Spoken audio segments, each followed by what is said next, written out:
What's up? Well, time for plan B. And my entire... What is this? I need to wash this thing. Once, long ago, I saw a beautiful bird fly overhead. So did I. Join the club. Round and round it circled the distant blue sky. Ooh, that's loud.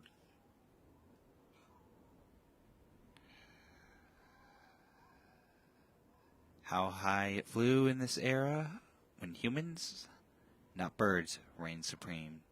And yet the bird was completely uninterested in humanity's endless desire for expansion, our creation of even higher homes, or the smoke bellowing from industry chimneys. The sky extends further than the eye can see. It belongs to no one, not now, not then. The bird was a true, noble creature, flapping its wings powerfully across the wild, ancient sky, until the sudden sound of cold iron. A wing is shot, its symmetry gone forever. Cruel and tragic, its body plummets downward. That's cold. Not knowing its fate, a bird frantically beats its wings till the very end. One moment soaring with eyes to the sky, the next crashing down dry, hardened earth.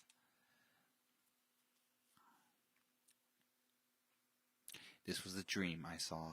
No matter how much I thought about it, its details remained clouded. What did that bird look like, for instance? A raven. I'm guessing a raven.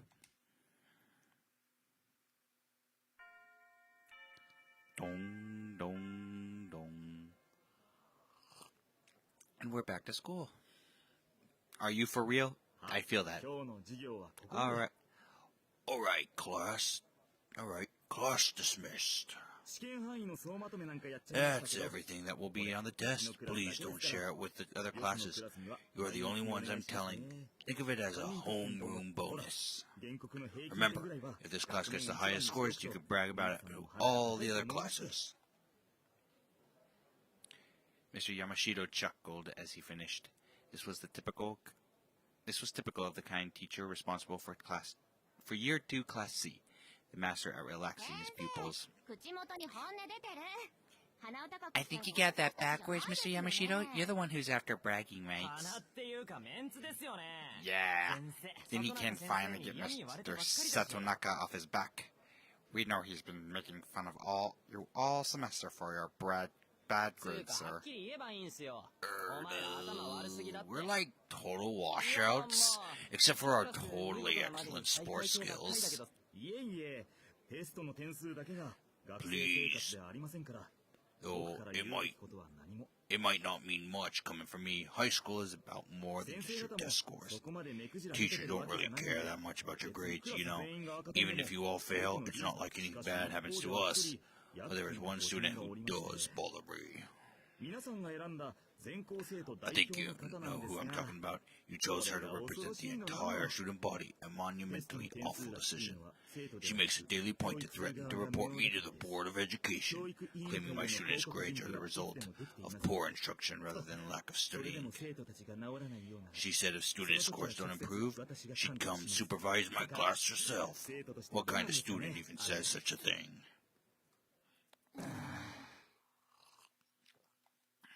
The warm atmosphere in the room suddenly fell below freezing. The students of Class C now knew who their true enemy was. Right. I forgot Mr. Yamashita was a student body advisor. The student president managed to revive the cheer squad, so I wouldn't be surprised if she could force a teacher out of their job too. Yeah. Oh yeah. I heard she can guess teachers' ages with 100% accuracy. I can't believe she's the same age as us. I mean, look at her compared to the girls in our class. God damn it. Your priorities. What the heck? I'm not saying that out loud. Oh, I forgot high schoolers were like this. What the heck? My God, please, Mr. Kinomi, move to Class A, sir. It's hard enough with a class full of apes. He's such a pig. I concur. But you know, that teacher doesn't even get grades for Class A, remember? Kinda middle of the pack, right? That's the point, dumbass. She doesn't need to go to cram school. She's on the student council and sometimes does a job or two. It'd be heinous if she got awesome grades too. Totally. We should leave the good grades to the vice president. Alright. That's enough gossiping, everyone. It's not nice to talk about people behind their backs. This is high school. I'm sorry. This is high school. They're just gonna do it. And I'm gonna tell you right now, it doesn't change when you get older. It doesn't. In any case, look with your studies. Good luck with your studies. Remember, if your grades don't improve, then winter vacation gets canceled. Oh, and Shizuki, could I have a word before you go? Mr. Yamashita gathered his things and beckoned for Sojiro to join him in the hallway. There were no other students to be seen despite it being break time between classes. Voices were audible in the distance, but the hall itself felt strangely quiet and calm. Perhaps it was due to the sense of confinement created by the lack of windows. Usually students spent their breaks either in their classroom or in the veranda. Where's the settings real quick? Voice settings. Nope. Audio settings. There we go.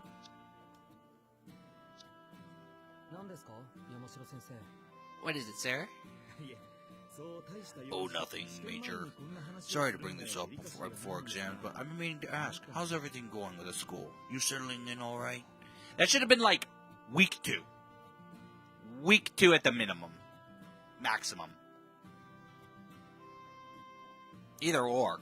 Like, why are you doing this right before exams? That is the worst timing. Though this level of concern from a teacher startled him, Sojiro felt reassured. It was only natural. After having had to deal with such a difficult personalities lately, Mr. Yamashita's trivial questions were refreshing. Yeah, I think I understand the basics of school life for now, and I've made friends too. Good, glad to hear it. The students in my class tend to mouth off, so don't take them too seriously. I'm glad you're able to fit in. Sojiro's eyes shone brightly in appreciation. In Aoko's words, Mr. Yamashita was a brutish, forgettable, downright detestable man who did not even deserve the title of a teacher. But Sojiro found him considerate in his own way. Take it easy with your part-time jobs. We give students a lot of time off before exams, but don't push yourself too hard. And if you have trouble with exams, just ask other students for help. There's no need to suffer in silence. If the school has anything, it's plenty of people to talk to.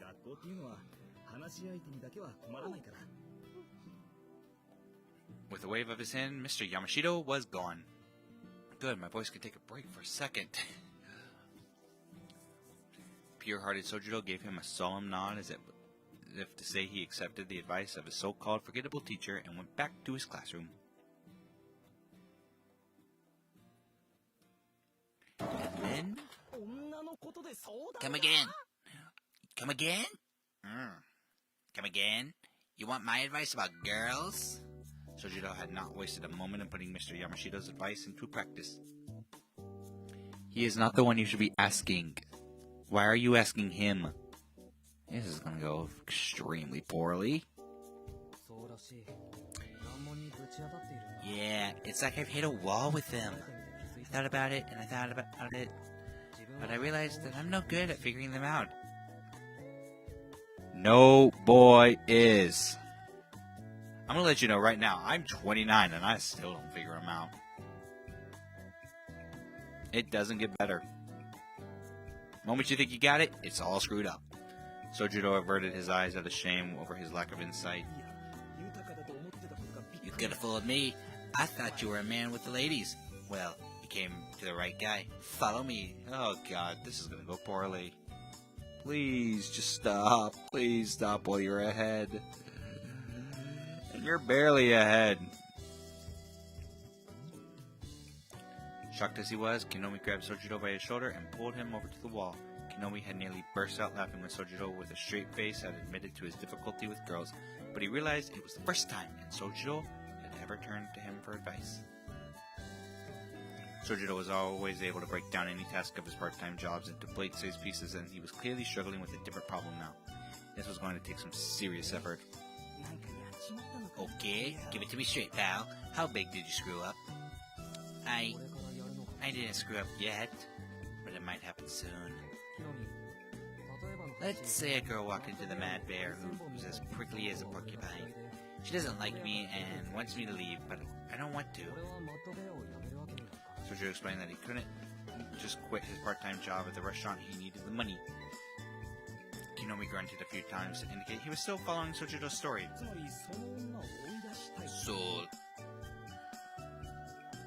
So like, you wanted the girl to split? No, I want her to be okay with me working there. Because the thing is, I sort of don't not like her. Sojiro furrowed his brow. Kinomi could not help but laugh at his friend's lack of manly resolve in his answer. Girls were the one area where Mahoutsukai skills and experience were triple these of Sojiro's. 3 of 0 is still 0. I see now. That's just an art of flirting, man. You want to get along with her, right? Sojiro wasn't sure how to respond. He nodded slowly without really understanding the implication of what Kinomi had said. But I don't know what to do. How can I get along with girls my age? You talk to girls in our class all the time. Honestly, you'd make all the other guys look bad. You're a natural at it. Just keep being your usual clueless self. I'm sure you'll be alright fine. Being raised in the mountains, man, makes you Mr. Mysterious. You gotta get used to that unique identity to your advantage. Really? I didn't think being unusual is such a good thing, though. Like, how do you talk to someone who hates your guts? People in classes are nice, but I'm dealing with a thorny beast here. Or maybe a hedgehog is a better metaphor.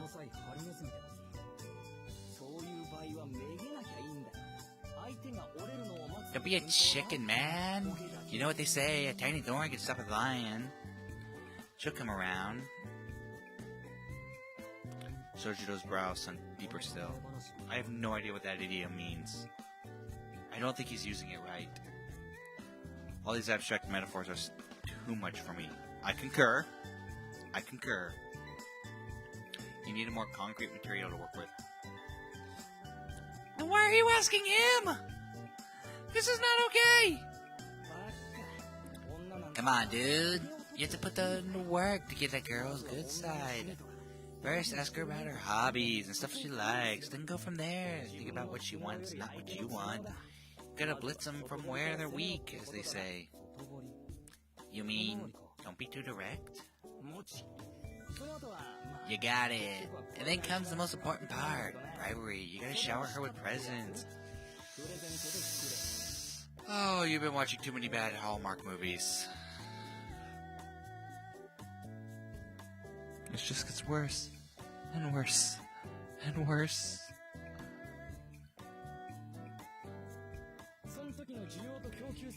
If the supply matches the demand, she'll accept your gift, even if she doesn't like you. Then you got her. She'll feel like she owes you one. No! Do not try this at home, kids. This is terrible advice. Kinomi then proclaimed with an odd sense of pride that this approach had resulted in only failure for him.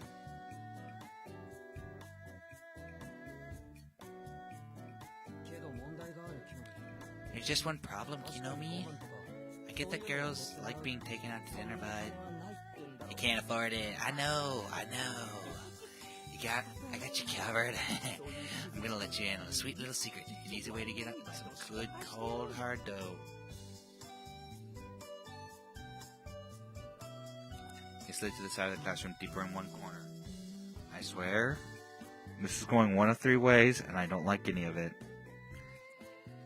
To in front of the lockers where no one ever stayed for long. It would be days before Sojiro realized that suggestion he was receiving was an illegitimate kind, and a kind he should have never shared with anyone. So we're going with number 3. Why does it feel like he said deal drugs? Or rob a bank? There's no way this could go well. That night, dinner at the mansion was a feast of bread. I've had those dinners.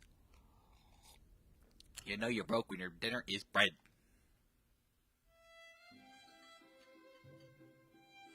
Soft slices laid stacked in the center of the table, surrounded by variously colored jams. In a bowl was salad, mainly lettuce, with a small plate of unevenly cut ham. Sojiro may have had no frame of reference for what an average family dinner should be, but he could tell that this was most certainly not normal. Yeah, this is not normal. I'm pretty sure your dinners are still somewhat normal.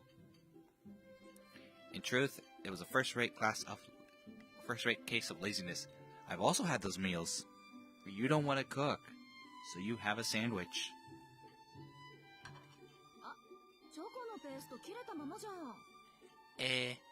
We're at a chocolate spread. Didn't I tell you to buy some more, Alice? I've been locked away in my room all day. More importantly, you're the only one who eats that stuff, so you should buy it. For these two girls, however, this dinner seemed to be completely normal. That's because they're used to it. Once you enter college and you get your own dorm and you're broke, this is sometimes normal. I had a system of irregularly taking turns being in charge of meals, and tonight was Alice's turn. I felt her on a personal level right there. Normally she would spend as little time and effort as possible, only truly applying herself when there was something to celebrate. Of course, Sojiro was none of the wiser to Alice's unique approach to food preparation. For him, it was a plain, lackluster meal. And when it came to dinner, not saying anything to each other was another staple of their meals. The sounds of cutlery, the scraping of chairs, and the tick-tock of the clock were the only things to be heard in the sunroom. Okay, so they're still not on speaking terms. Well, never mind, they're just kind of doing their normal, so it's a quiet family dinner. Sojiro himself had already eaten. At this moment, he was watching the going-on from the drawing room. Your part-time job starts at 9, right, Sojiro? See you later, then. Don't mind us. Okay, I'll get going then.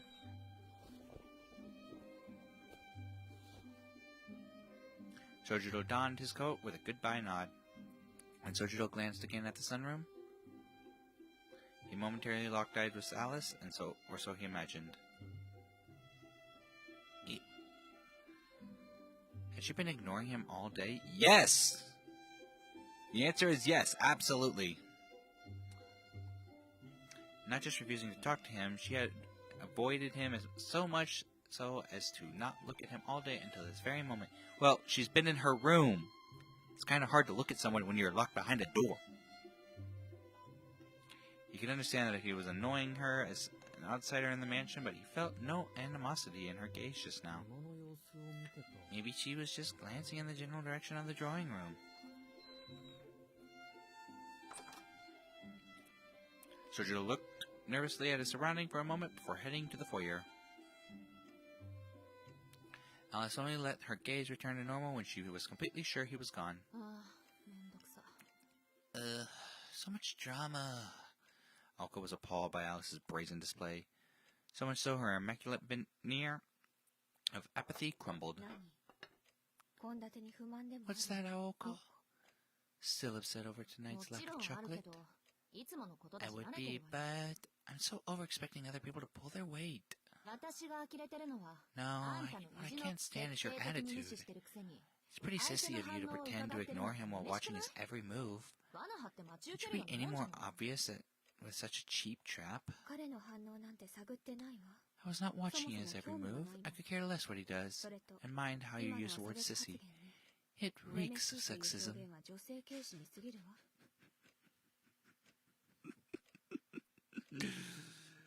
Ooh. Yeah, it's usually directed towards men. I'm not exactly sure what's going on there. Next time, just say you're a hypocrite, okay?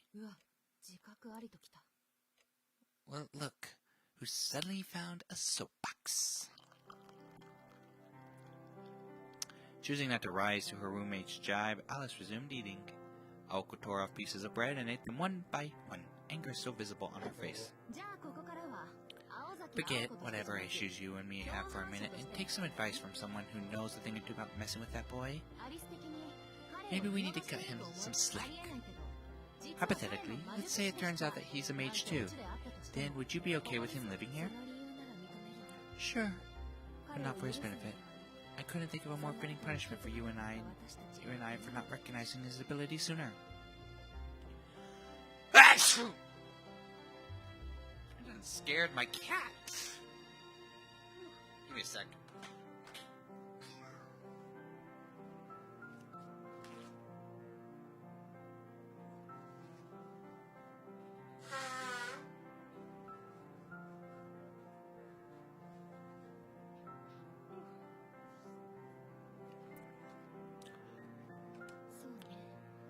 So yes, hypothetically speaking, I would, but we can burn that bridge when we come to it. But until then, perhaps I should accept his presence here, perhaps not. I reserve the right to have whims of my own. Then we agreed. You can keep your chilly distance out of duty to me, or personal pride, but if he shows signs of improving, then maybe... Dream on. It doesn't matter what he does. He'll never change. As you very well know.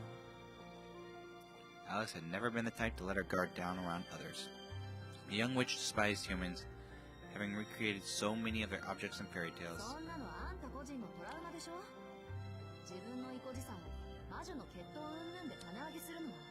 You can't use being a witch as an excuse for every personal issue you have.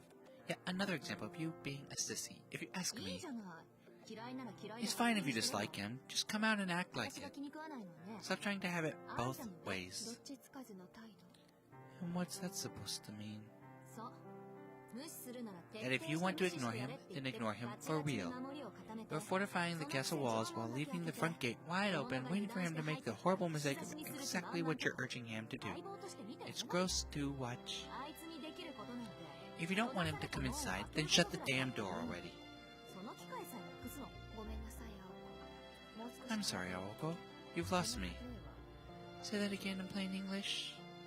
Alice seemed unable to grasp at Aoko's metaphor. Meanwhile, Aoko had had it up to here with her roommate's lack of self-awareness and her starting to lose her cool. If you really don't care, then quit worrying so much about him. If he noticed you talking at him, he might just get the wrong idea. He's probably thinking Alice looked like she wanted to patch things up. Maybe I should go stop by her room. Or even worse. You really think so? Yes. If it were me, you were doing that too, I'd be dragging you out back and smacking you senseless. Buddha.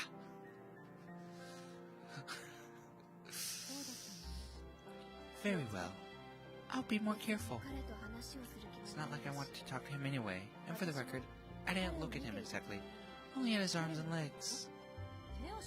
And why in the world would you look at his arms and legs?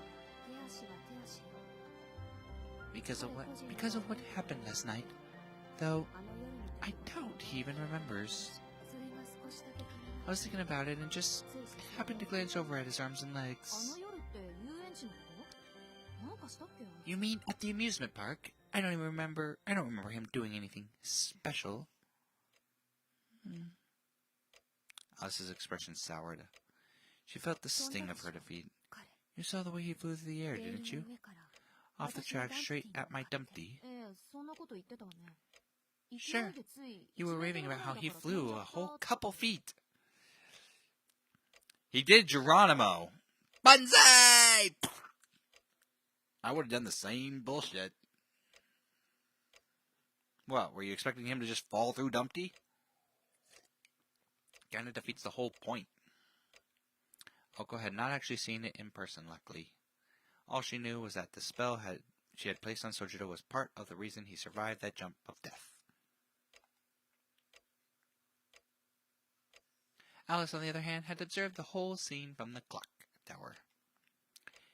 It had only lasted an instant, but it had burned itself into her mind's eye, more than when her precious moon had fallen at Aoko's hands, and Flat Snark had come tumbling down.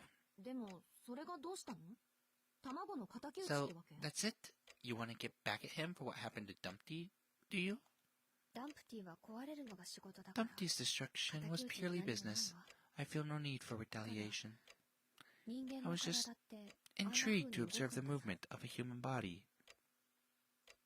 As it goes, for someone with as little human interaction as Alice, Sojiro's leap must have appeared quite remarkable, particularly because his legs were orders of magnitude less capable than those of an animal in the forest. And yet, even with such feeble legs, with those meek arms of his, he managed to fly through the open air like a bird. Tweet, tweet, motherfucker! To her, it was akin to the feeling city folk get when they see a wild creature in its natural habitat.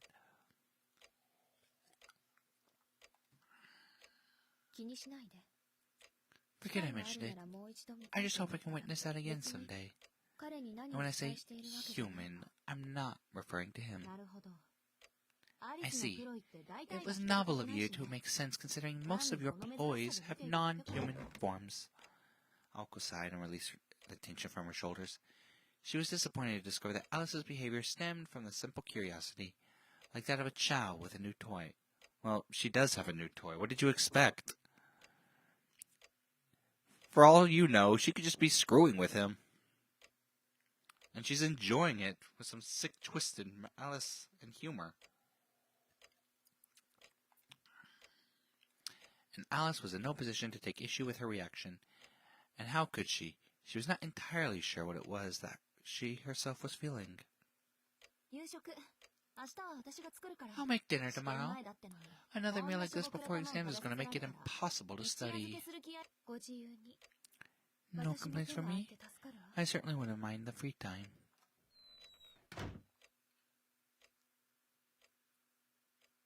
Night came and went in the mansion. For better or worse, the disturbances caused by the foreign invader had not yet caused the kettle to boil over.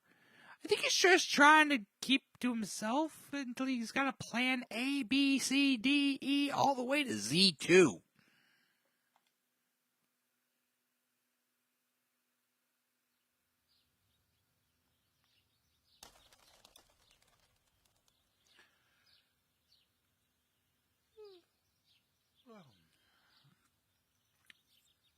The next morning at 6:30 at sunlight, spread out across the sky, Sojiro walked to school with Aoko in the chilly morning air. Aww, they're being friends. So, try not to ever be alone in the house. Okay? It was her intention to keep Sojiro safe until he left the mansion. Nonetheless.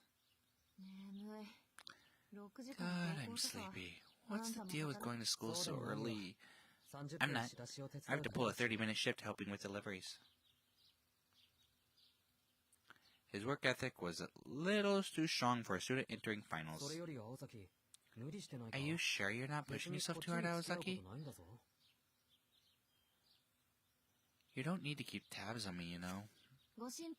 Yeah, she does. Oh, don't worry. I'll catch up on some sleep in the student council room when we're done.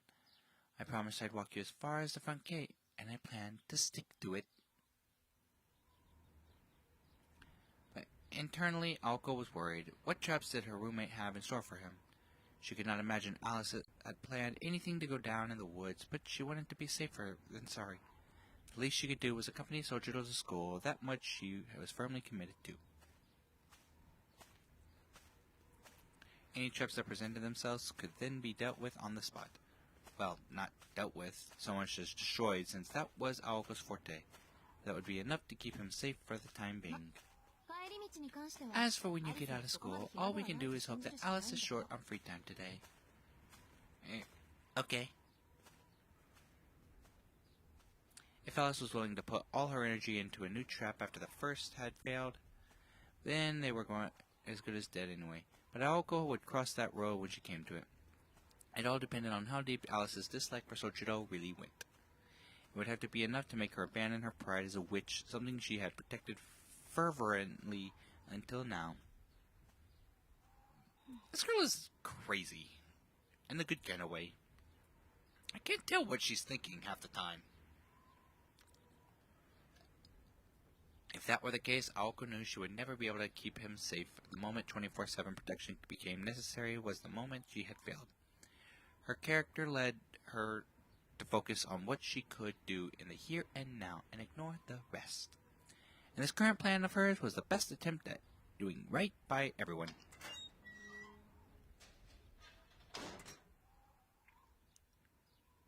They left behind the Kuonji estate, and the two remained together until the residential area at the bottom of the hill, where Aoko glanced casually at Sojiro. So, any thoughts? Surprisingly, Sojiro saw through her harmless question and sensed the bigger issue. How was he going to win Alice over? In fact, he had been thinking about that very question. According to his friend, there were 3 basic approaches he could take. One was the roundabout approach. This way takes the longest, but it's more natural. Humans love it when you pay attention to the things they like, just as friends do. In other words, instead of focusing on the persons one wishes to win over, one should focus on their interests. It was a surprisingly mature opinion coming from Kinomi. Unfortunately, Sochiro had no idea what sort of things Alice liked. It's also the best option he's given so far. He seemed very fond of the mansion, but what could he do? Clean it for her? He sensed that would have a reverse effect. He had the distinct feeling she would not want him touching what was precious to her. Second approach was to take the inner track. It's the fastest to get someone to fall for you. When you can't coast on your natural good looks and charm, that's when what your wallet is for. You know what I'm talking about. Yes! A quick and dirty strategy, the assassin's strike. And it goes nowhere. Manipulate someone's feelings with an expensive gift. Sojiro, this sounded like his best chance. The approach was easy for him to grasp, and he appreciated its simplicity. However, he had the same concerns as with his first approach. A step was missing, and without this step, the plan was bound to fail. The other option is, well, you could call it wait and see. I don't fully understand it myself, but they say if you try too hard, your plan's bound to backfire. Like, you don't ever want the girl to have a sudden epiphany of, oh, now I love him. It's better that it dawns on her after you've hung out together for a while, like, wait, I think I like him. Okay, that one's actually, yeah, the first one stretches into yandere territory. The latter is like an actual, oh, I like this dude. Yeah, this is an actual decent relationship. Though Sojiro did not quite grasp the details, he understood the basic idea. Don't press your luck.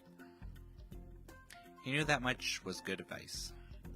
He would have to try extremely hard to get Alice's good side, and he could tell it would be a long process to get there. Sojiro recalled the time he had wandered inside a fox's territory in the mountains. He had left some food on the ground for the fox, and then it never bothered him again.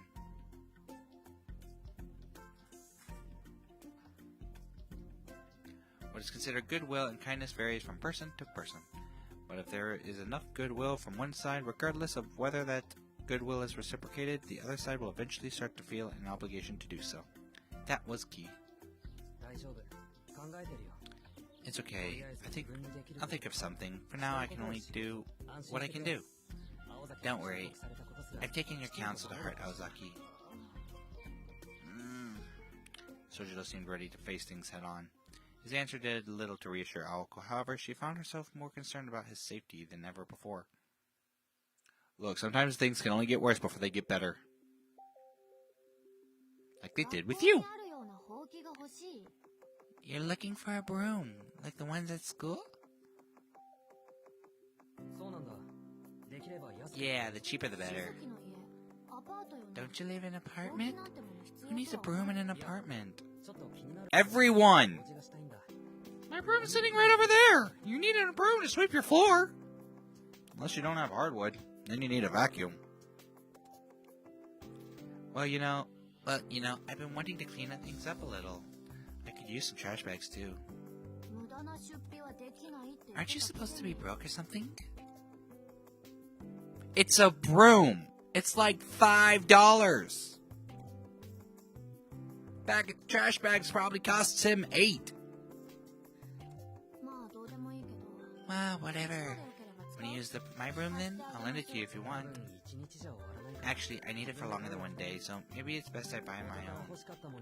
I mean, I always wanted my own broom. Brooms are nice to have around, you know?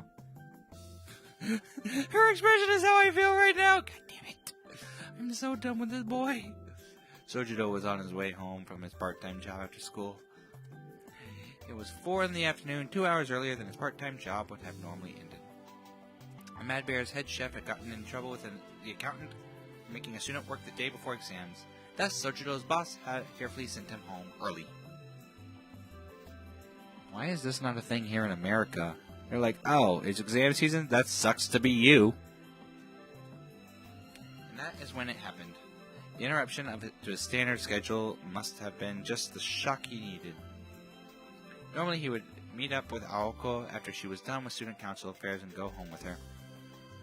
However, today Sojido was asking the other students who worked at the same place if they knew any shops in the area where he could buy a broom.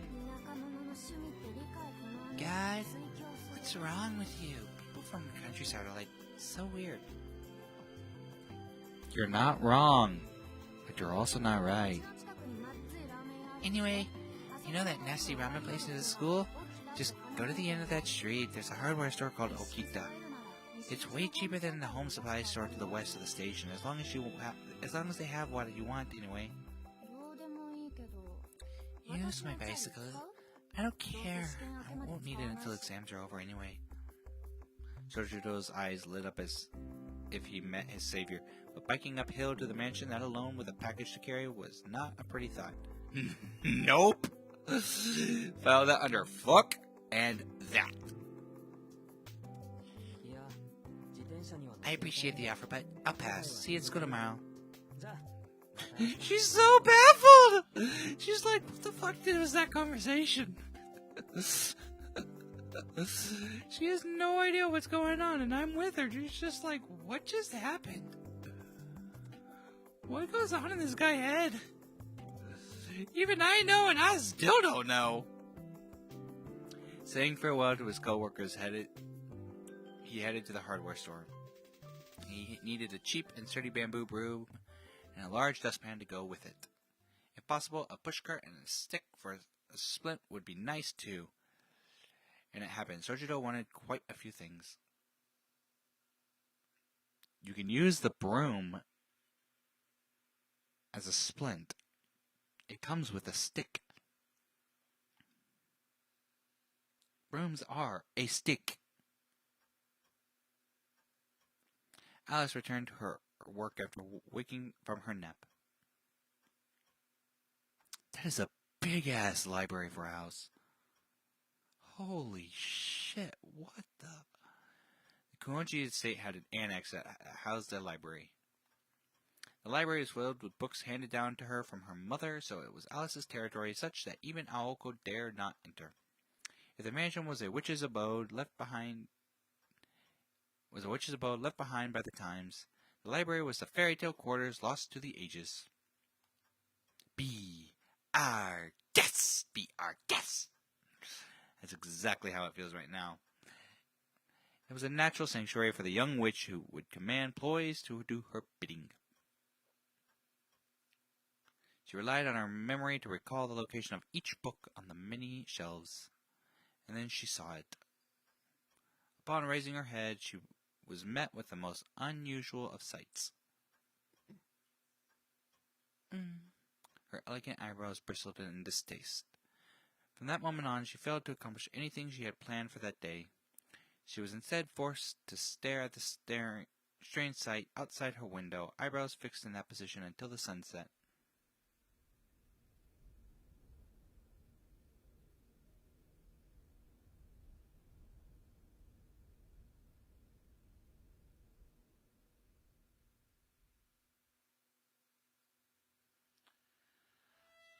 This girl found something, and I wish I knew what it was. Ah well. Moving into the Grand Mansion on the hill had not brought any major changes to Sojiro's day-to-day schedule. He woke up, went to his part-time job, ate breakfast, and went to the school. Classes came and went, still strange and new, broken up by rare and brief moments of rest until the school day had ended. He left school, went to his part-time job, slept, woke up, rinse, and repeat.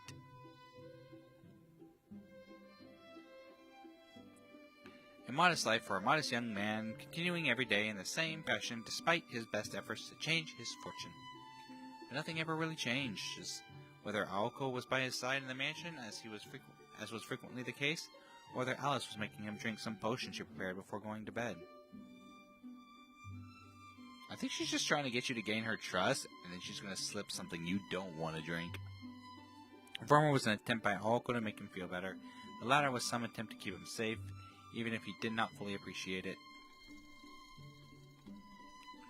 Then one day, a day like any other, while Sojiro was pouring himself some tea as he worried for the lack of change in his life. Oh, by the way, his relationship with Alice was the same as ever, but there was one major change this morning. He was drinking black tea instead of green. There were all sorts of different types of tea to be found in the kitchen. A newcomer to the world of tea like Sojiro could not tell one of them from the next. I'm offended on behalf of Alice. What do you mean you can't tell the difference between teas? I'm drinking mint.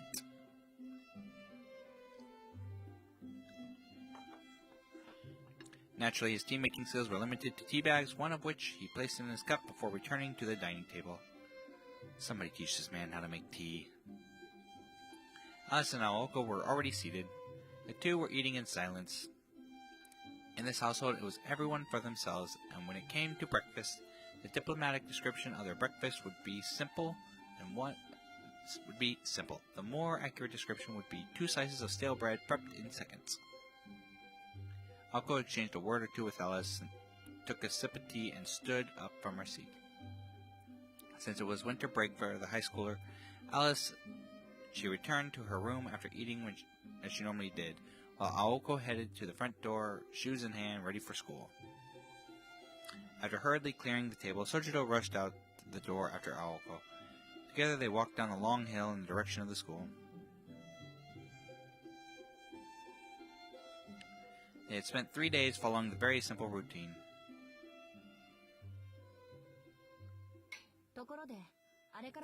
So, any word on you-know-who? School had ended, and the evening had arrived. Buttered bread roll in one hand, Alice replied with a simple, silent shake of her head. That's so. The enemy must be considering the next move, too. Have you figured out where their mage is?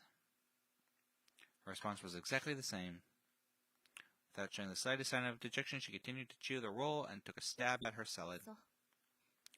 Okay then, I'll help you once exams are over. If you can manage on your own till then, I have to help the idiots study, so my schedule is pretty warped. Alice's face grew dour as if she had something to get off her chest.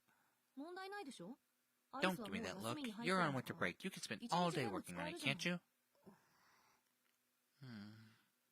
Alice was indeed on vacation and could spend all day every day on her work as a mage, yet she had spent the past few days holed up in the library instead.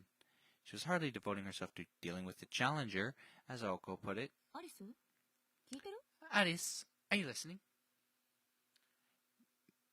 Yes, but she takes offense to your comment. It is winter vacation. She probably wants to take some time and relax. Yes, I'll get to work on it tonight. Sighing, she stood up. What was bothering Alice, and what was it she wanted to say? What had she been doing only 2 hours earlier? The young witch took her leave from the breakfast table without offering a single clue. The girl's been working on it.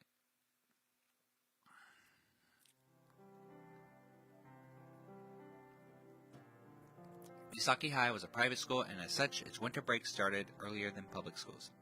The end-of-term ceremony was in mid-December, followed by a brief respite before the next term began. Of course, that was if and only then overcame the classic obstacle lying between them and an extended break from school final exams. The radio continued its broadcast late into the night. A thermos of hot tea eliminated the need to venture down to the kitchen.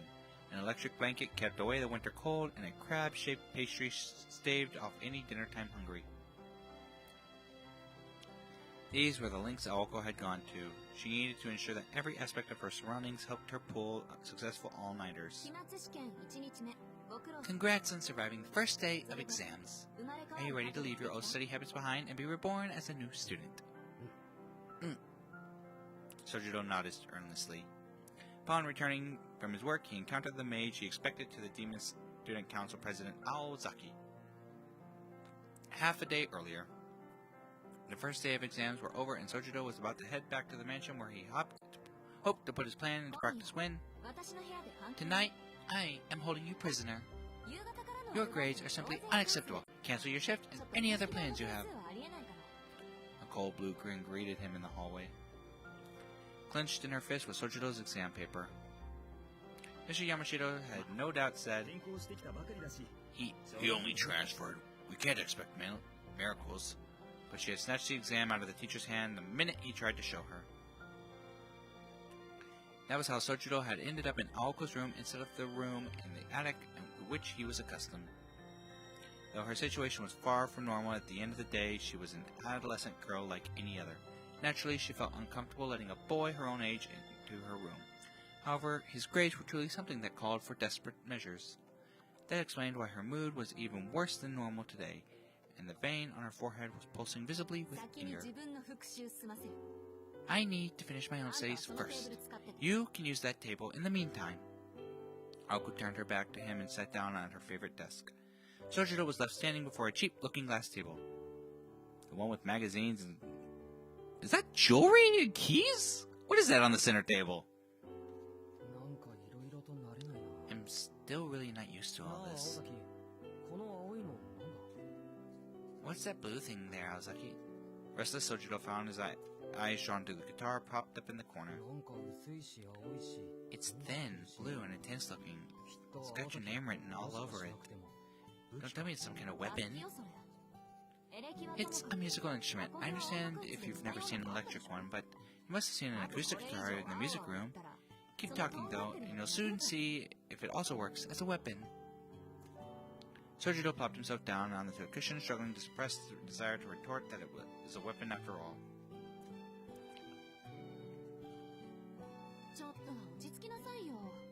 Don't play the victim. Usually you are as oblivious as an old deaf dog. What's got you worked up this time? In fact, it was Aoko who was oblivious for once.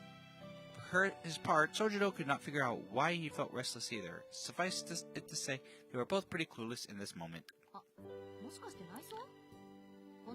Is it the way I decorated my room? The furniture is totally different to the stuff in the drawing room, so I understand if it seems a little weird. I brought everything from home except the bed. It's been 2 years since I moved here, but I still don't feel like me and my stuff belong... I still don't feel like me and my stuff belong in this big, old house. Though she misunderstood the real reason for Sojiro's nervousness, Aoko seemed satisfied that she had resolved Sojiro's anxiety for the time being and returned to her studies. She flipped through her notes and textbooks as if fast-forwarding a tape. There was no opening for an outsider like him to intrude in her high-speed study session. Repelled by her intensity, he retreated to his table. He was at least sensitive enough to pick up on her desire to be left alone. It was a testament of Sojiro that having his needs utterly ignored was now second nature to him, to the extent that he could now happily go about his business in solitude.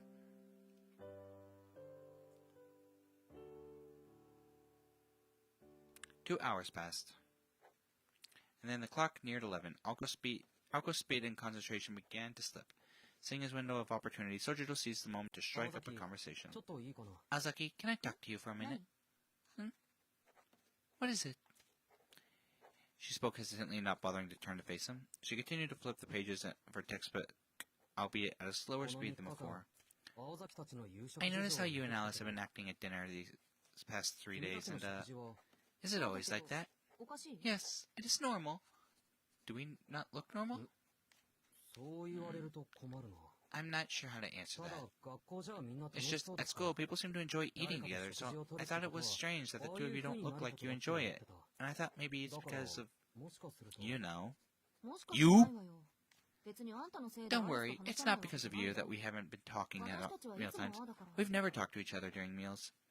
Ako spoke calmly, with her back still turned, seemingly unaware of what he was getting at. Well, it can get pretty tense. And here I thought you two were close friends. She neither confirmed nor denied his statement. She was, however, surprised by the disappointed tone in which he had made it. You're not wrong. It can get tense. I can't remember how many times she put mescaline in your drink, and yesterday she was adding rowan to your salad.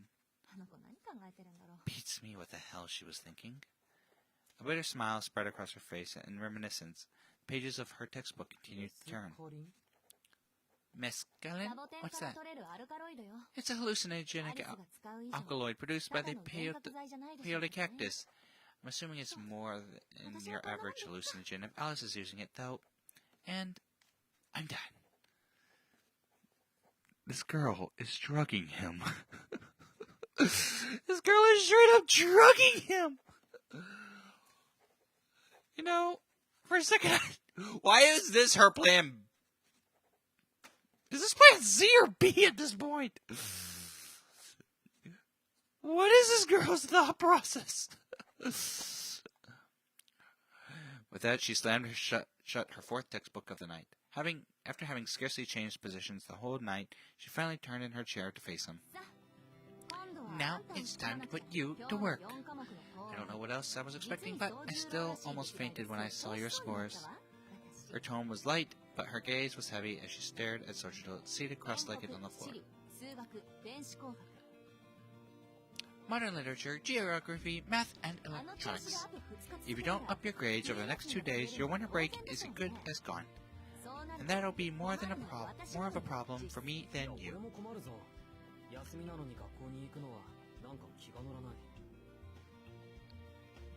I disagree. I think it'll be worse. Going to school during the break would not work out for me. Sojiro calmly corrected her. For you? If you have to go to school over the break, what do you think will happen to me? She's gonna have to be your escort the entire time! All she could think about, as much as she tried not to, was Mr. Yamashita and his annoying grin. I cannot allow any student to fail every single class, not on my watch. If I could beat good grades out of you, I would. Lucky for you, you have an extenuating circumstance, shall we say, so I'll give you a pass just this once. A good all-nighter is usually enough for me to prepare for exams, so it shouldn't take too long to get you up to speed either. Sojiro's expressions openly soured in response to her declaration. It was obvious he did not think he needed her meddling in his studies. She needs to meddle in your studies. Oh, please. Which of us do you think is going to have a harder time of it, me or you? Sojiro got the feeling that it would be him, but he nodded slowly nonetheless. Then again, it would probably take more effort on her part than on his, and in any case, he knew there was no way to talk her out of it. No, she's going to be the one struggling more, because she's got to deal with you and your lack of knowledge on the subjects. I feel bad for making you do this. Sojiro summarily bowed his hand to show gratitude and willingness to work. Good. And don't worry, I'm not a demon like they say. You can get less than average marks and still pass. You'll probably be able to get out of bed by 3. She nodded with satisfaction and pleased by his studious attitude. He had plenty of obstacles ahead of him, but that sense of humility might be enough to see him through. Wait, what was I thinking? I can't afford to be this soft on you. Shizuki, let me be straight about this temporary arrangement. It's not every day I offer private one-on-one lessons like this. This is beyond rare, an exception among exceptions, and don't you go forgetting that. She spoke more to convince herself than him, but his expression still darkened. It made one want to hang a side around his neck and read, "Please take me home." Like an abandoned pet, Aoko chided herself for being so soft.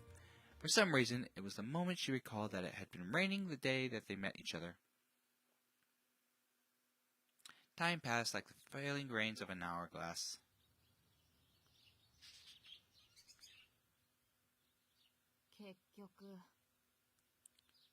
Finished.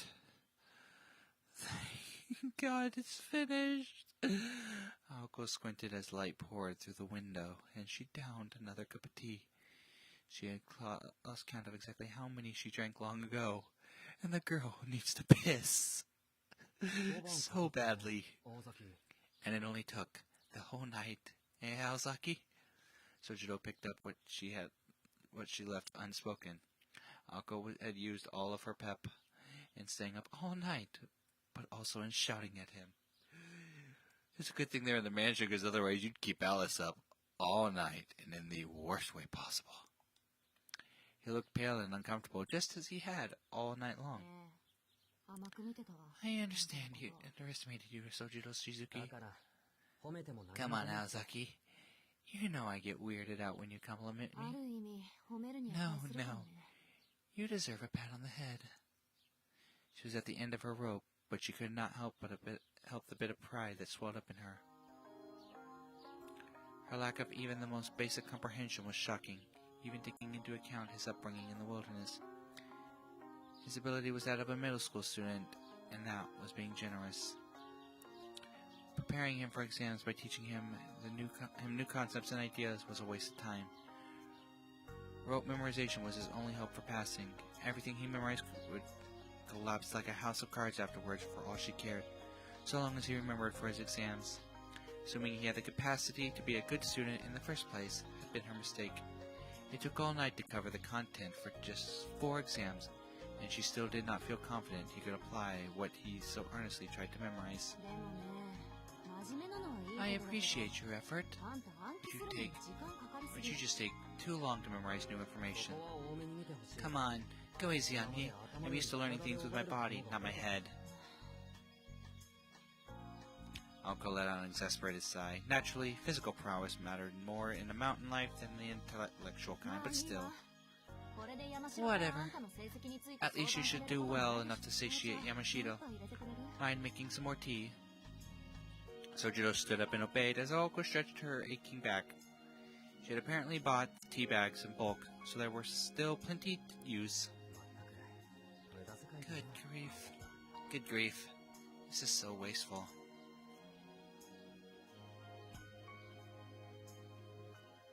I also need another spot of tea. He spoke under his breath so she wouldn't hear. It made him somehow happy to see her so tired, unfocused after the grueling all-night lesson she had given him. It did not cross his mind that the excess tea bags, far from being an indulgent purchase, were purchased intentionally to sustain them through the night. A relaxed expression came across Aoko's face as she watched him, naive and peaceful as she could be. Not bad, but I should teach him how to make it from tea leaves instead. Seeming to have overheard her not-so-inner monologue, Sojiro made her face. Does it really make a difference? Yes! I'm going to answer that for her. Yes! The answer is absolutely yes! Yeah! Big time! Although, honestly, I don't really care. Alice is the one who's really picky about her tea. Hi, sweetie. Which reminds me, how are things going between you two? Aoko cheerfully slumped over the table, now covered with textbooks and scribbled notes. Sojiro watched her with a hint of resentment in his eyes. We only ever see each other at dinner, and you know how that goes. Honestly, I don't know why I should bother getting along with her. Really? And here's me thinking you would have lots of motivation to play nice. It's not like you're scared of her, for one. Plus, she's looking for any reason to kick you out. Sounds like a great reason to make nice, if you ask me. Are you sure about that? Because to me, it feels like there's a lot like me and you before everything at the amusement park. How is that a good reason? My point is, there's no hostility between you, right? It's a one-sided relationship, but that's not actually bad considering this is Alice we are talking about. You have a chance as long as she hasn't found a reason to off you. Meanwhile, she's hallucinating him. She's usually quick to respond to hostility, and it's her enemies that usually end up destroying themselves. Her ominous words only confuse Sochiro further. Once you understand that, it's actually pretty simple. Except, whether or not he could put it into practice was another story altogether. Sounds like a difficult situation then, Naozaki. He carried their teacups back to the table as he spoke. Aoko picked hers up and took a sip as if to dispel her exhaustion.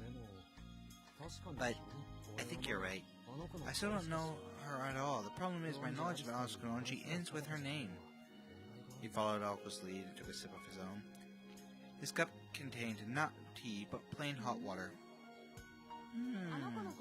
Well, would you like me to tell you a bit about her? Aoko scrutinized him carefully as she sat. Most boys would have been captivated by her gaze in that moment. No, I think I should ask her myself. But he ignored her and stared straight ahead, as if speaking directly to Alice herself. Fine. You really want to do this her way, don't you? Speaking of which, what exactly did you say to her in the guest room? I know she and I have an agreement, but I've never known her just to ignore a visitor for half a day. He thought back to that moment. He could recall only 2 or 3 words he had exchanged with Alice after waking in the guest room. He did not recall the conversation being anything special, but he could not bring himself to casually share it with Aoko now. After all,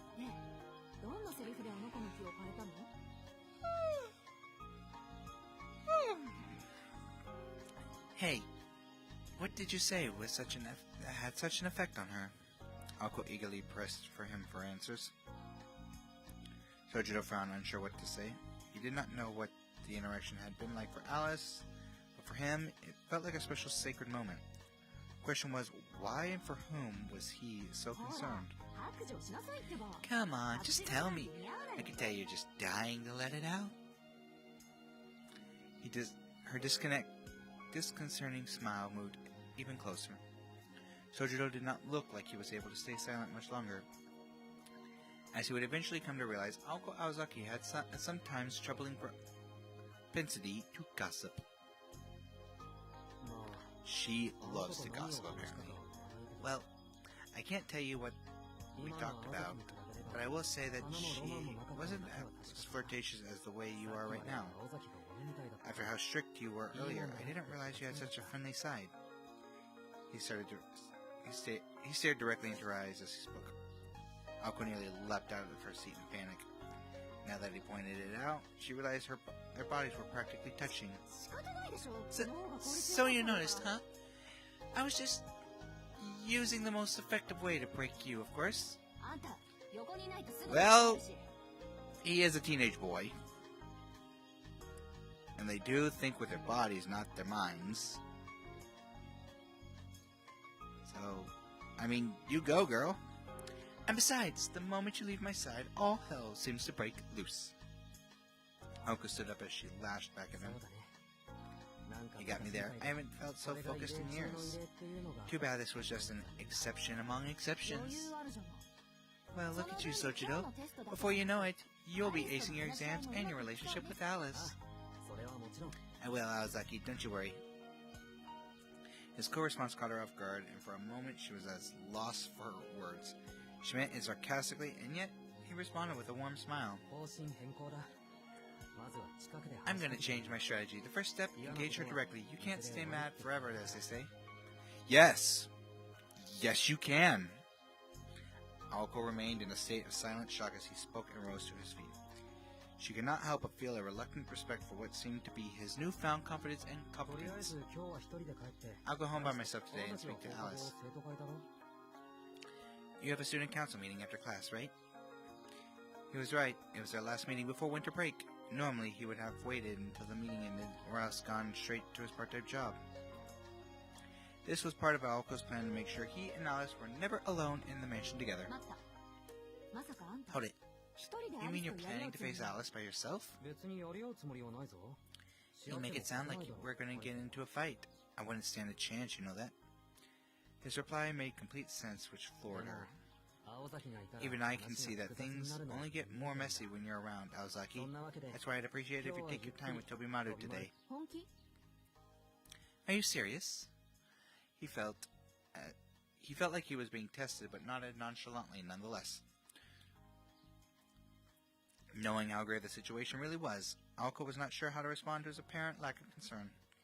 The morning light coming through the window marked a stark contrast between the two, which stood bathed in light, which lurked in darkness that went without saying. The silence lasted for only a brief moment. Staring at him gravely, she said, "Fine, and I won't stop you." That was all she had. Her dry tone hid the significance of their pregnant silence, not revealing the slightest sign of discord. Are you sure you're not angry, Aozaki? Yes, I'm sure. But do you have some kind of plan? You need a good plan to attack her with, you know? Sojiro furrowed his brow in deep thought. He knew it would be hard to get close to her through talk alone. In fact, it felt nearly impossible.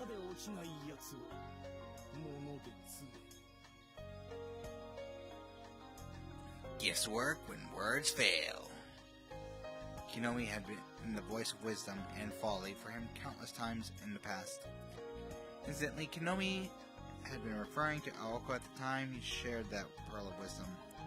But Sojiro had the distinct impression that trying to buy Aozaki's kindness with gifts would not end well. I don't know what kind of stuff Alice is into. Probably have almost nothing in common. Sojiro crossed his arms at a loss. In other words, you haven't got any plan as usual. Right. But I don't want to overthink this too much either. It's not like I'm going to explain things to her and then she'll suddenly understand, I mean. He pondered intently as he tried to put his vague thoughts into something concrete, but he did not spend much time in thought. With a nod, he concluded, "What's more important is whether I like her or not, right? I think it's more whether or not she likes you." He articulated that which is often hard to say with surprising clarity and calm. It was certainly a prerequisite for the task he hoped to achieve. He had no hope in making her appreciate him with words, or with acts of giving, with the exception of reciprocation. He simply wished to get to know her better because he liked her. That was his honest, uncontrived intention, and reflected the purity of his heart. But whether that was in his best interest or not was another story altogether. Calculation and compromise, selfishness and conflict. Purity such as has often irritated people who believed that morals went against human nature. Or rather, people who were inevitably forced to believe it. Aoko silently walked away without responding to what Sojiro said. Her long hair swung from side to side as she passed him. Aozaki. Noting her strangely cold manner, he called out to her. However, she was already opening the door to leave.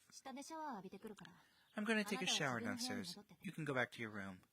Her words lacked any expressive inflection. In his confusion, all Sojiro could do was nod. "Okay, but are you sure you're not mad?" Emotion returned to her face as he spoke. Yet it was not the typical irritated look to which he had grown so accustomed. "I guess I might be what someone like you would call mad. I'd rather not discuss the reason why, though." Poor Sojiro did not even realize that he himself was the reason. She looked at him, and for an instant he witnessed an emotion on her face of which he had never seen the likes of before. "See you. This might be the last time we meet, so I should say goodbye. You take Alice far too lightly, you know. For you, that's a strength, but for us, it's pure poison." The door slammed loudly shut behind her. Her steps were audible as she walked away on the other side of the wall. The corridor must have been nearly freezing without any central heating, but Aoko seemed perfectly comfortable.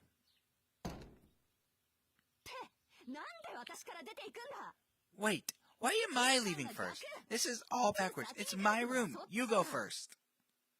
Aoko promptly kicked Sojiro out of her room.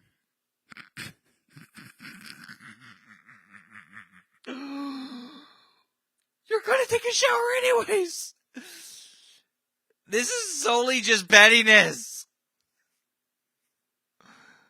Why do these people have their priorities in such a weird order?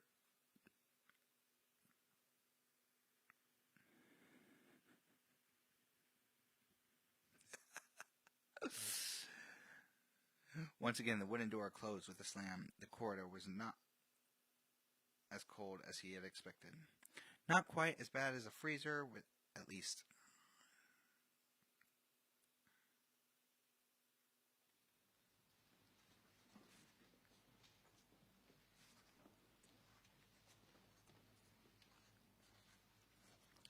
Testigan. And we're off, marching to our doom. The second day of exams ended, and Sojiro was on his way back to the mansion. The road grew steeper and the woods thicker as he made his way up the familiar slope. People in town called it not a hill, but a mountain simply because it was over 20 minutes. Because it took over 20 minutes to climb. This did not sit well with Sojiro, for whom a mountain was something that could not be overcome so easily. The road was paved, for one thing, and the canopy overhead let in plenty of sunlight to guide the way. None of the inclines were especially steep, and no animals lurked in the underbrush. There was no chance of losing his way, no reason to worry about getting lost.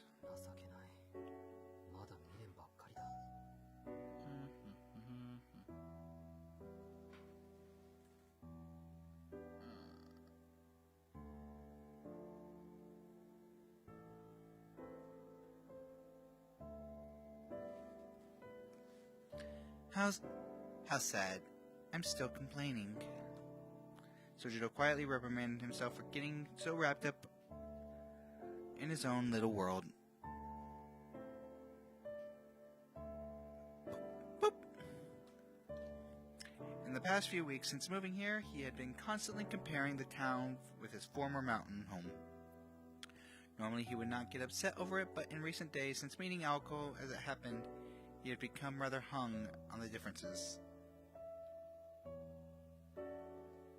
I am not your scratching post, young lady.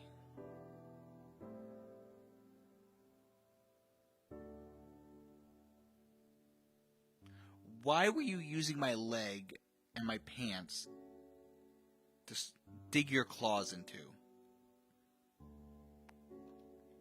The reasons for this eluded him, but he knew that Aoko was a force that could not be stopped. This naturally made him want to quicken his own pace. The mansion where they both lived was an antipathy of her lively personality. It stood out like a sore thumb even in a town like Misaki. Some people said it was haunted. There were no ghosts per se, but it was inhabited by magicians, so their claims were close to the truth that they could have possibly known. Speaking of which, I wonder between ghosts and magicians, which would be more surprising? Absolutely witches. Absolutely witches. You got a church in town. I'll be honest, that church, if they find out witches are everything, is probably gonna be unhappy. Lost in contemplation as he was, the boy failed to notice how his own lack of familiarity with city life played into the equation. In any case, none of his pondering changed what needed to be done. Tomorrow was the last day of exams. That meant he only had a little longer until Aoko stopped taking responsibility for his safety. If possible, today was going to be the day when the mansion's owner accepted his continued residency there. He really has some cojones to deal with this. I'm like 95% certain this is going to end in a fight.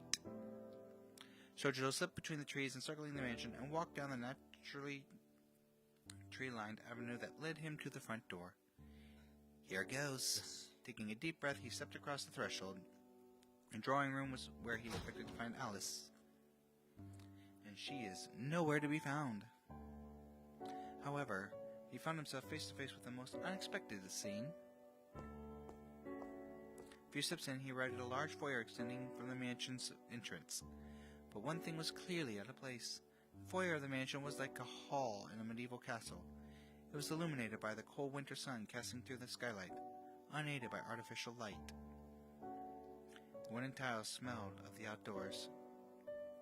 And there was Alice, dressed in all black, huddled against a column so enormous it resembled a sharply cornered tree trunk. The mansion was quite literally supporting her frail body, like a mother's lullaby or a gently rocking cradle.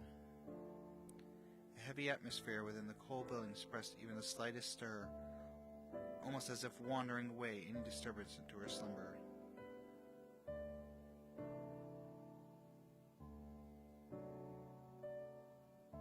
There she slept in the shadows of home, hidden away from the outsiders.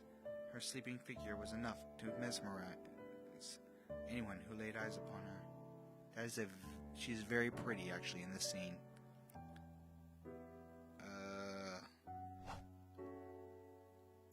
No, how do I?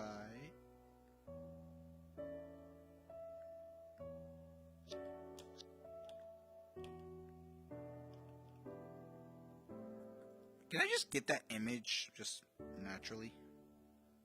No? Okay. Oh, Sojiro instinctively looked up at the ceiling, out of her sheer awkwardness. Yeah, I don't blame him. Girl looks like she's been working herself too damn hard. She needs a break. Maybe we should pick her up and take her to her room. He wanted to surprise her, but not in this way. Her slender frame lay asleep by the fireplace. The scene was as beautiful as a painting, yet hard on his heart at the same time. Her slumber seemed breathless. She was too still, with not even a hint of movement, and yet slumped against that frigid column under the cold winter sky, happiness appeared to be her blanket. A passerby would not be blamed for thinking she was in the most peaceful state of eternal slumber, death.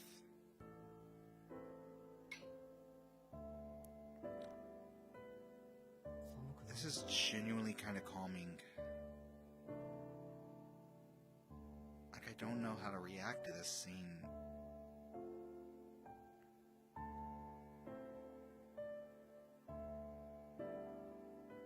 Damn.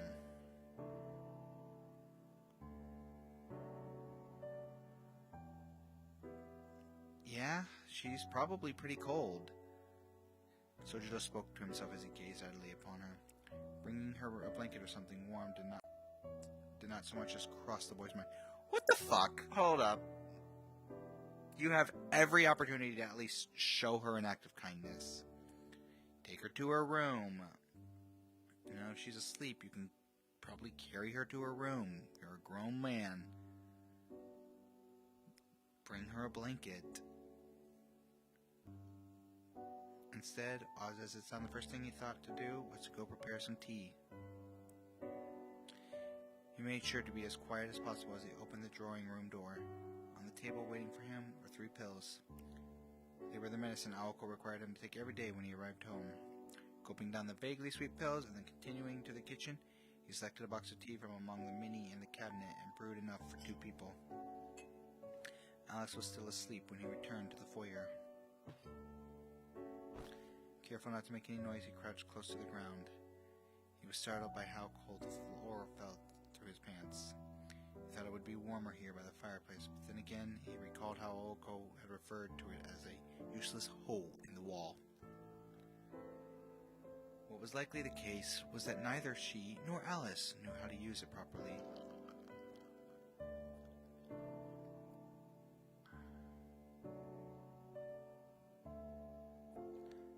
After taking the teacups from the tray and placing one in front of each of them, Sojiro carefully pulled his textbook on classical literature from his satchel. I better get to work or Aozaki will get mad at me again. He could still see her angry face from this morning. The reason for her anger was still as much a mystery as the unusual look he saw briefly come across her face. In any case, one thing was for certain. He needed to start studying for tomorrow. Thanks to Aoko's instructions, today's exams went well enough, but tomorrow would be an even more formidable challenge. After how angry she was in the morning, he could not expect her to help him again tonight. Which means I'll probably do poorly, and then she'll get mad at me again. Not that my grades have anything to do with her in the first place. He complained under his breath as he cracked open his textbook. Apparently he intended to spend his time in this fashion until Alice finally awoke. The sound of the pages turning was the only audible noise in the grand hall. There was no ticking or clock or rustling of leaves to disturb her sleep. After a few hours, Soichiro quietly rose to his feet. The light that filled the foyer was beginning to turn from white to red. Time to get to work. No, don't go to work. He glanced again at Alice as he stretched his stiff back. She slept in perfect stillness just as she had this entire time. Soichiro arched his brow in speculation. He had no idea what her normal sleeping schedule was like, so he had no idea as to whether he should wake her. Never mind, Aozaki will be home soon anyway. She'll be fine. As if reaching to the end of a long train of thought, Soichiro gave a quick nod of his head and took his leave of the mansion. Today, work was a shift at the Chinese restaurant in Misaki's shopping district, the Mad Bear.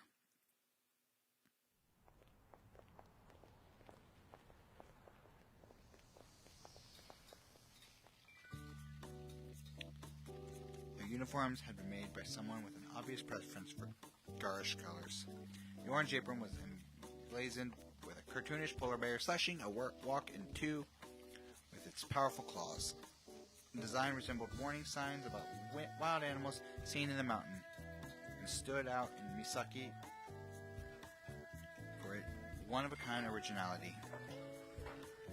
This was a Chinese restaurant, the Mad Bear. Aside from its name and logo, the restaurant was a type of cheap hole-in-the-wall drive that could be found anywhere. It faced competition with an ever-increasing number of chain restaurants, and though it had managed to last longer than any other dining spots, having received rave reviews on a regular basis, Mad Bear prioritized the personal touch, focusing on its local clientele, and thus made a point to offer home delivery.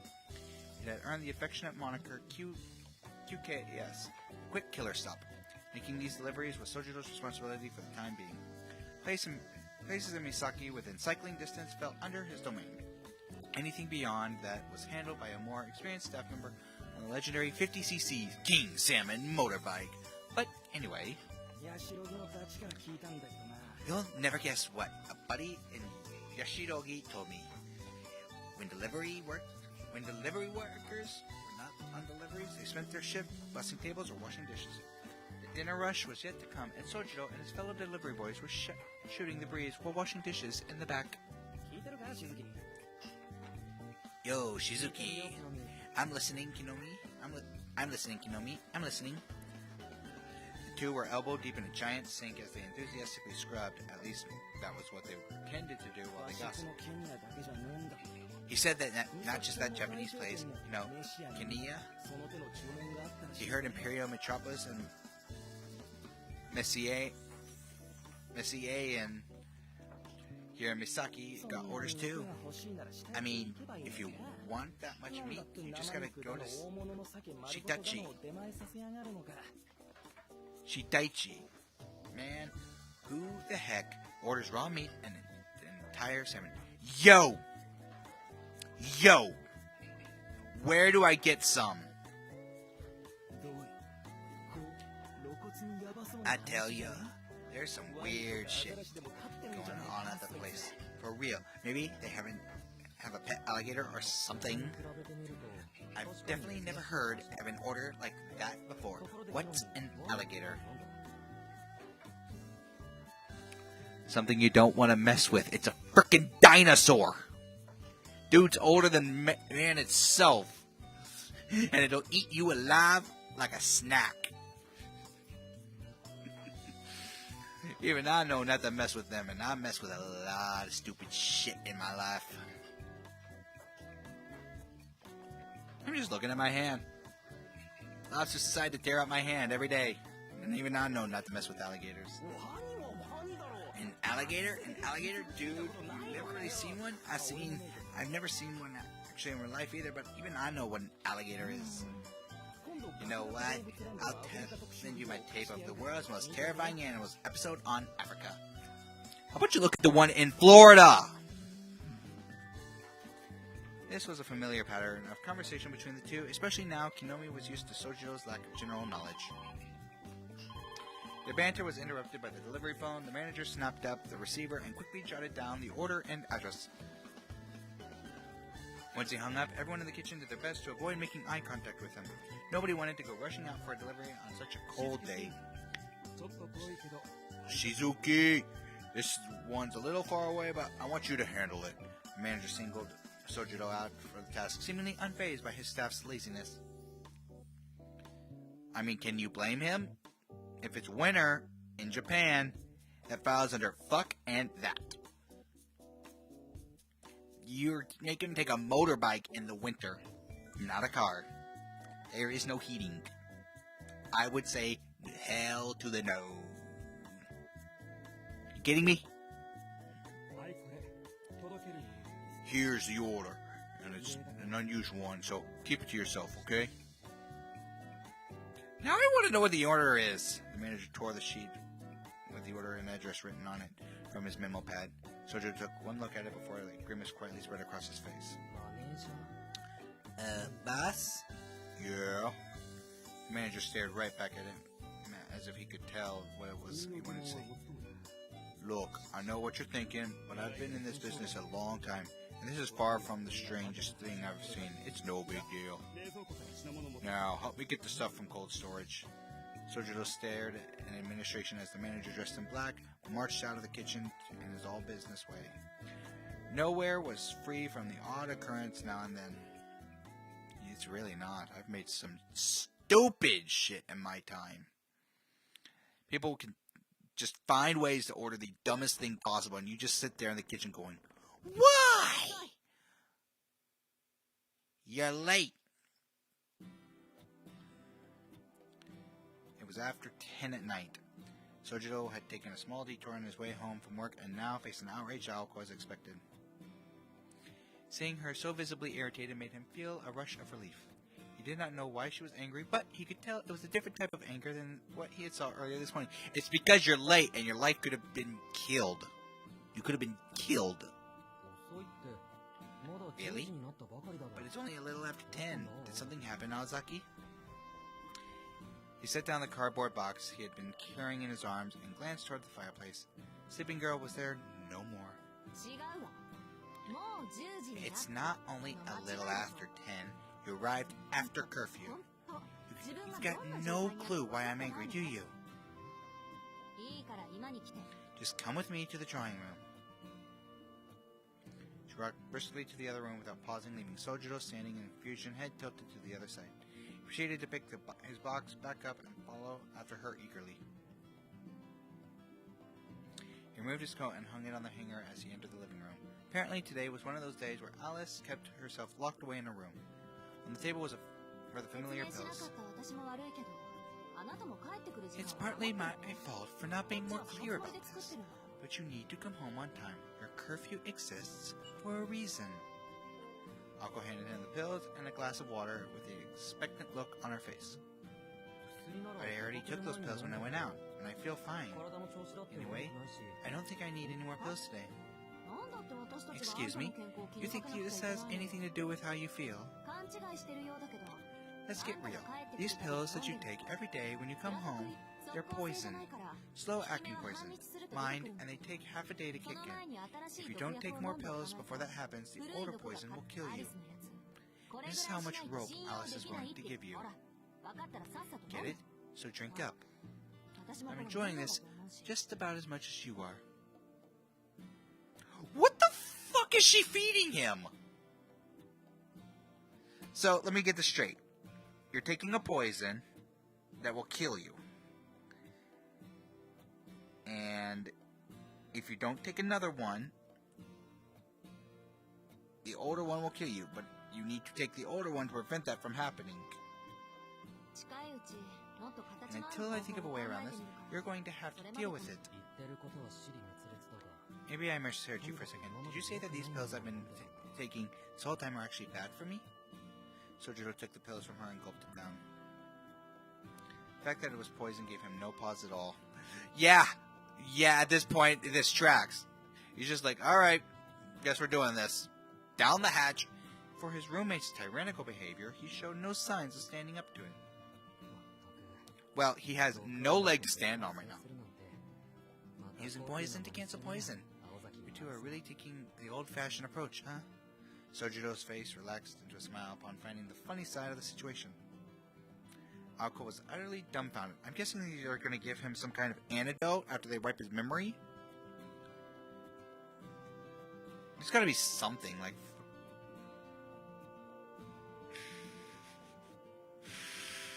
I don't know what to do at this point with these people. Aoko was utterly dumbfounded as to how he could be happy at a time like this. I'm dumbfounded too, but at this point this just tracks with him.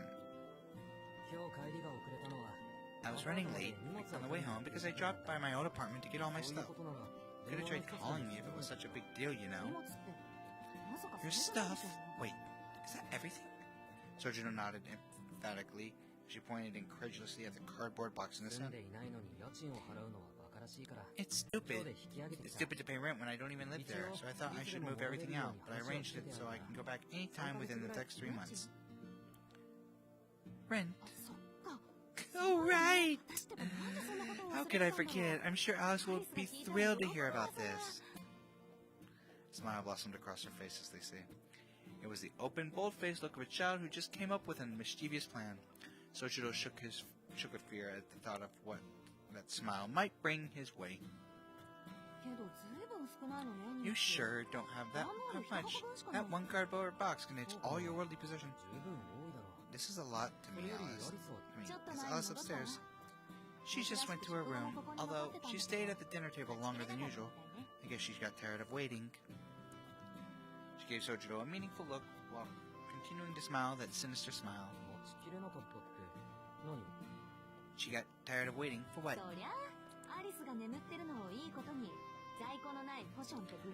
I imagine she wanted to punish whoever decided to use the last of her falchion and blue calico.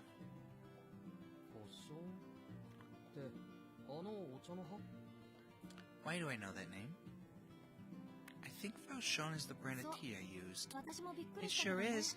To be honest, even I was shocked when I first walked in. I know how she falls asleep all over the mansion, but I never seen her prepare tea first.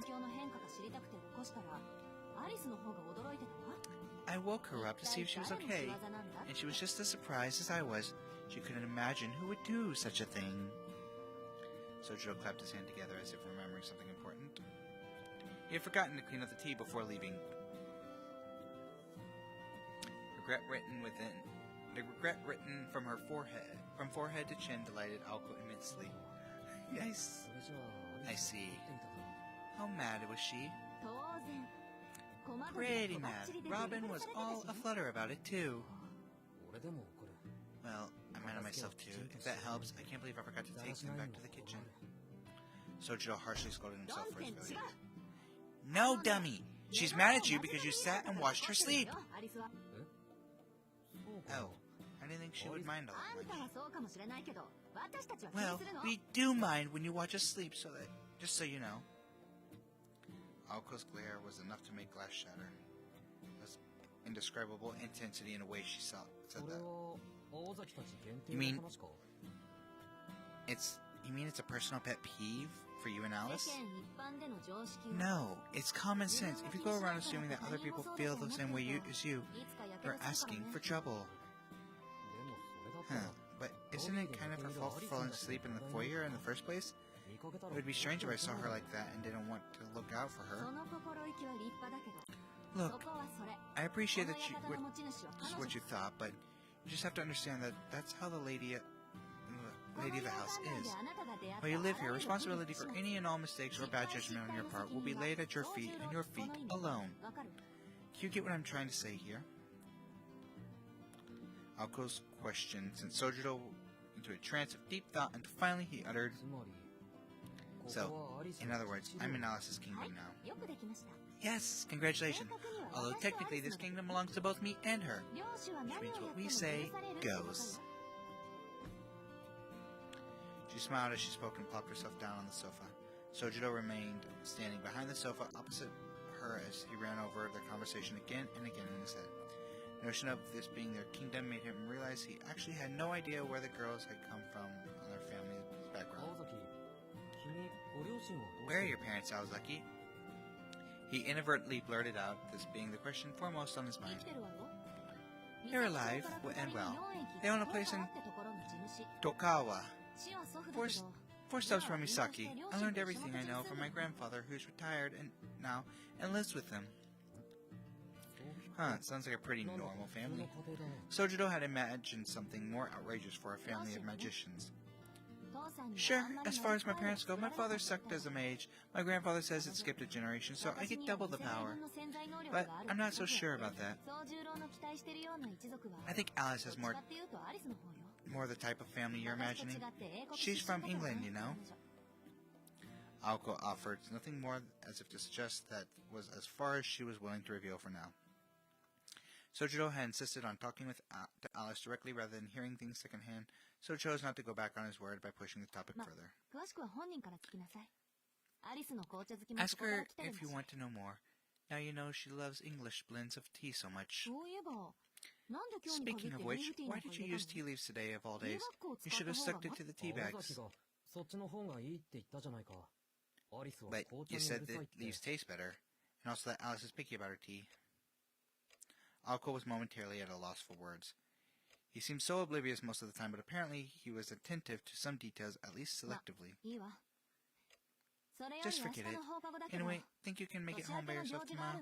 They accepted my proposal for a mochi-making festival in the new year, so I'll be pretty busy with that. Sojiro nodded in acceptance. In fact, he had already been planning to do so before he even asked. I'll be fine. But what about you? You haven't slept since yesterday. Oh, I took a quick 3-hour nap earlier. I'll be fine. What about you, for that matter? I hope you didn't forget about our session tonight. She means the all-nighter cramming session, of course. Needless to say, Sojiro was more than likely to struggle given that he, too, had not slept a wink. All he could do was give a relieved smile. He thought back to the days just after he transferred here when she watched his every move from the sidelines and showed a startling amount of concern for him. I didn't forget, and besides, it's tougher on you than me.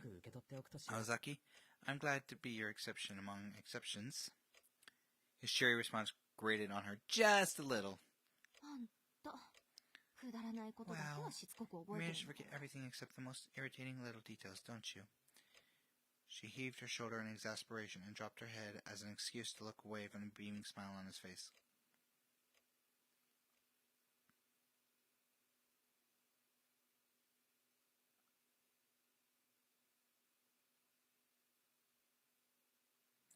The following day, the last day of the finals, had ended without a hitch. The final December hurdle was finally a thing of the past. For all but one student, that is. But to Sojiro, the greatest challenge was yet to come.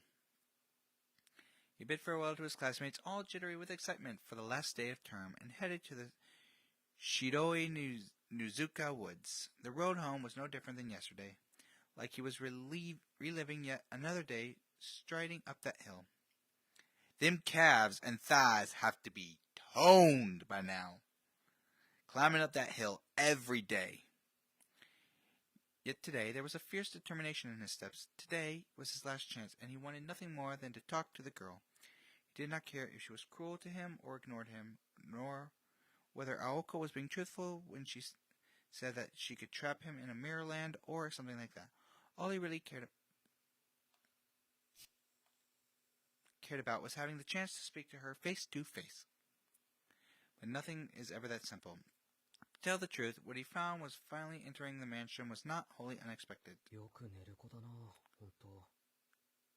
She sure sleeps a lot. The deja vu of her experiencing made him dizzy. Faced with the exact reenactment of the previous day, he could not help but blurt out what he was thinking. Alice was sleeping by the fireplace, just as she had done yesterday. The way her legs draped to one side resembled those of a princess in a children's book. She looked more comfortable than she had the day before. Miraculously, he had a rare flash of insight that enabled him to read the situation more clearly. What could Tobimaru be doing at school on his own? Upon glancing back at the entrance, he made his decision, took a deep breath, and rolled up his sleeves. If today was the reenactment of yesterday, then he was supposed he would play along with that idea. Sojiro removed his shoes, headed for the kitchen. He was out to prepare another ill-fated pot of tea. Since she was angry about him using the precious falchion, this time he turned to Jackson's fruit and herb brew. Sadly, this was about as much as Sojiro could manage to amend his behavior. He failed to realize that it was not brand tea that had landed him in hot water, but rather his incorrect brewing method. After filling the pot with tea, he carried it back to the foyer. His breath was visible in the cold air as he sat himself down by the fireplace. Sojiro took a sip of the fruity tea he prepared for himself and pulled his textbook out from his bag. Exams were over now, but he had been instructed to take extra classes for the subjects from day one of school. Quite inevitable. The foyer was warmer than outside, but still far from comfortable. It was enough to make anyone yearn for some source of warmth. Sojiro dove into his electronics textbook in the winter-chilled hall. The class was not very popular, which is why it had been recommended to him in the first place. The fact that everyone who took it started on equal footing made it more appealing to him than other classes. Azaki was right. He downed the rest of his tea, having no appreciation for its flavor, and refilled his cup. The tea was still warm since the ceramic pot had excellent heat retention. I can't seem to remember anything that's written down. He vaguely recalled their conversation as his eyes advanced across the page. The lack of lighting in the foyer was forcing him to rely on illumination from the skylight. The light cut into the room at a diagonal angle in such a way as to divide the foyer into the light, dark areas, with the fireplace in the shadow. The room resembled ancient ruins covered in ash, or perhaps quiet, forgotten world of faded fairy tale. Time slipped on by within the white walls of this room, hidden away from the sun.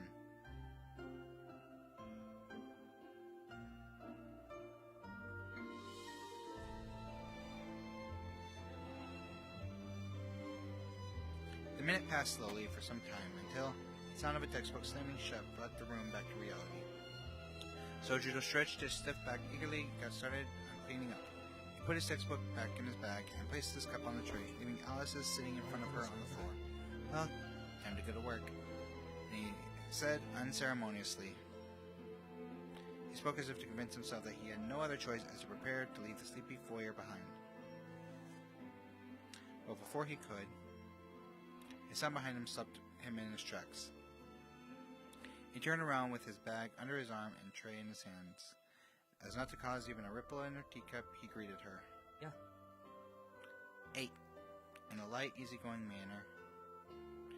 She remained seated next to the fireplace with a black-eyed sleeping beauty. Her face was still as a statue, almost no different than it had been in slumber. Looking at Alice now, he realized just how different she and Aoko really were. Aoko communicated her feelings openly, even if he never could quite tell where they came from. Her trademark expression of irritation would keep him guessing as to the reason she was angry, but to her credit, her emotional state was always clear. Alice, on the other hand, was completely unreadable. She might be angry, or then again sad. He could not tell either way. What do you think you're doing? Her question gave him a sinking feeling in the pit of his stomach. He could not decide whether it was animosity or perplexity that he heard in her voice. If the former, this was likely to turn into a replay of their interaction from the other night. An image of the shattered bottle sprang to his mind. Sojiro knew his response would be extremely important, and after struggling for a few moments, he finally worked up the courage to say something. Just not the correct thing, unfortunately. Right, about that. It'll take a while to explain, so let me just have a seat first. He had no idea what the correct approach would be, so he simply did whatever came to his mind instead. She gave him no response.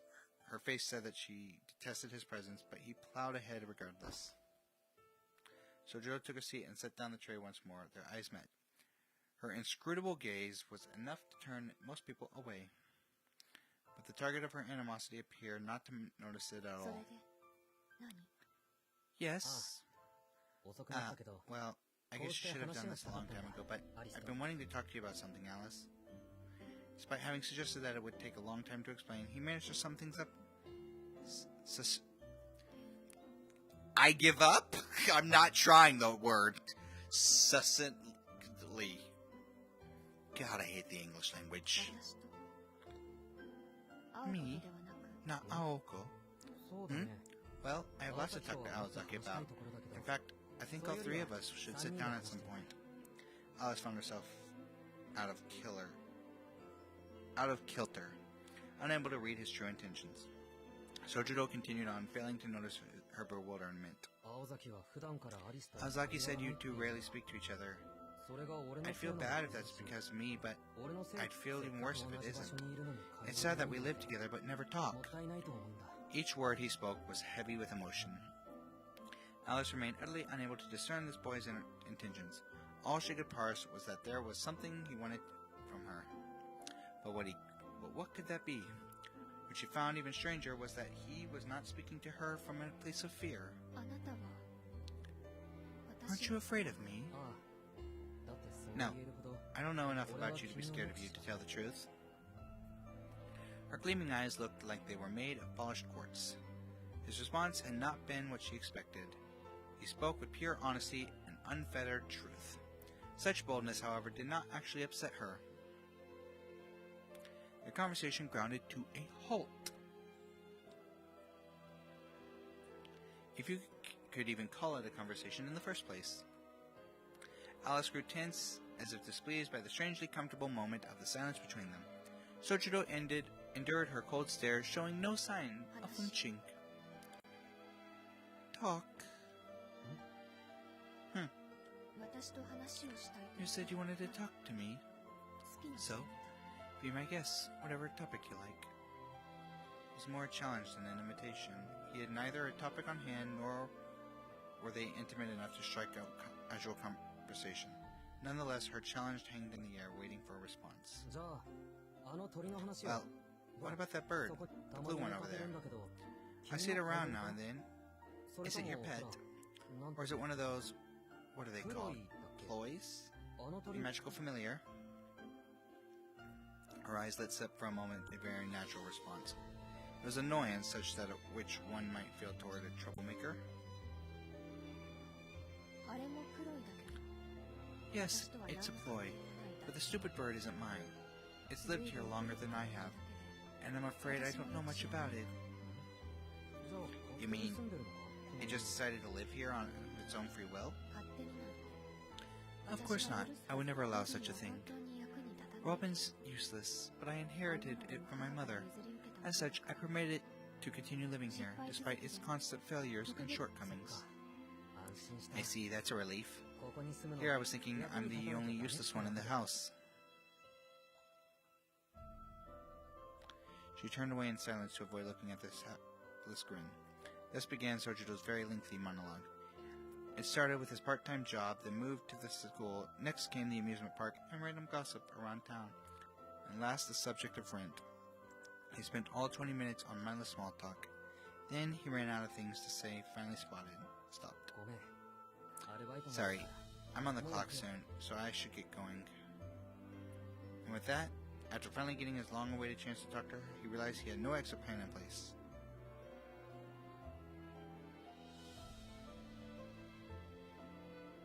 So he returned the tray to the kitchen, placed his bag in the foyer, and headed toward the door. She had never seen the boy so candid, which is why, overcome with surprise, she found herself calling out to him. Wait. She had no reason to do so, yet she called out anyway. Yes? It's just... I saw the pot you used today. Oh, right. I wasn't going to make the same mistake as yesterday, but I guess I'm the only one who drank any today, so... Well, that pot is normally used for coffee, so you shouldn't put tea leaves in it.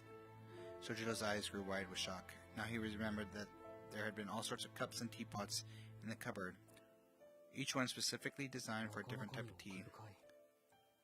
Who knew there was so much to brewing tea? I guess a beginner like me shouldn't mess with things he doesn't understand, huh?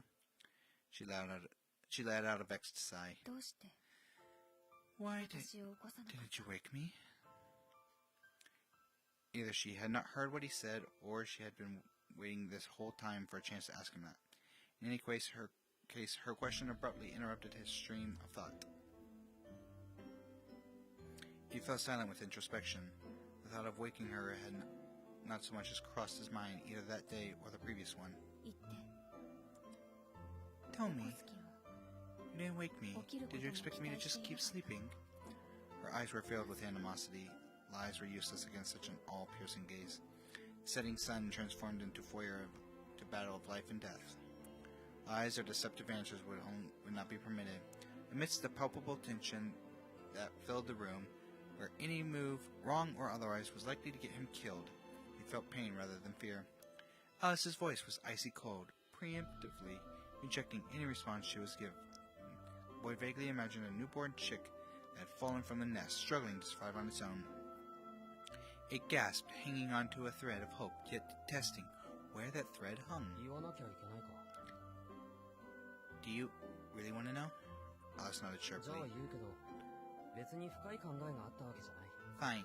It's not especially meaningful or anything. I just think it's rude to wake someone who's asleep. I have no time for jokes. That is the truth. I just thought I should let you sleep. I really wanted to talk, but I decided to wait till the next time we saw each other. How sweet of you. That reminds me. Aoko's protection over you ends today, doesn't it? That makes this your last chance to win me over. So, have you or have you not learned your lesson, He had not. He swore to her, agreed to her terms, and gone as far as to sit face to face with her to get to know her. Surely he thought this was enough to escape death. And she believed as a mage that his naive goodwill and simple-mindedness were all the reasons she needed to execute him. Trivial misunderstandings would only make things worse at this point. What lesson? What am I supposed to have learned? All this magic and magecraft stuff is way over my head. All I know is I've done everything you and Aozaki have asked of me. Then why? Her gaze said what she really wanted to ask. She wanted to know why he did not beg for his life. She knew the answer. She saw the look on his face when he turned to leave without so much as trying to wake her. The look of resignation. What on earth had it meant? What do you expect me to say?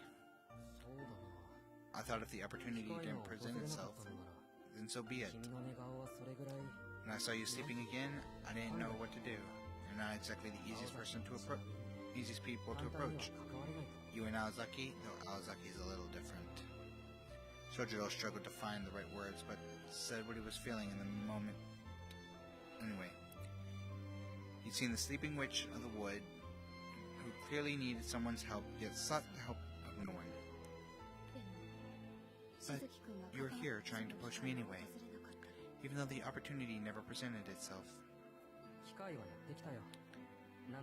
Oh, but it did. That's why I decided to do things my way today, even if nothing could go right to begin with. You talk as though you always expected me to reject you. Yeah. I guess it's hard to explain. Sojiro glanced at the entrance. He had no reason to. He just felt an urge to do so. I doubt I'm the only one who'd like to see the situation solved. He muttered as if speaking to himself, but it was clearly meant for her to hear. Alice knew full well how poorly he had understood the situation. All of this was one giant misunderstanding on his part. His tiny gesture of goodwill, pitiful and pure, resembled that of someone reaching out to help a dying kitten. For Alice, doing so would be akin to clutching the thorns of a rose. She felt pain in her chest for the first time in quite a while. I still don't want you in the mansion. She addressed the floor at her feet to avoid showing him how she truly felt. If he had, he would have seen that her face looked just the way Aoko's had earlier. I'm sure you don't, and I doubt that'll change anytime soon. But that doesn't mean we can't work something out. It's okay if you keep hating me in the meantime. Her gasp of breath was like a response in itself, to suggest she could keep hating him. She had once wished to hear those words so dearly, if only the once. I mean, you're not the only one. That goes for Aozaki too. I don't think she wants me here either. Expecting to feel welcomed would be a big mistake on my part. We're fundamentally different people, and that's never going to change. I just want you to tolerate me. I know it's a lot to ask, but is there a way I could live here without bothering you too much? Thinking that, of course, it was possible, but if it were that easy, none of this would have been necessary in the first place. Alice nodded in agreement. There was no way he could have planned for things to work out this well. But his plan, in fact, had worked inadvertently from the moment the conversation began. You mean so that I can sleep undisturbed, even with you sitting right next to me? Sure, why not? Beaming, Sojiro stood up and left the foyer. Alice did not stop him this time.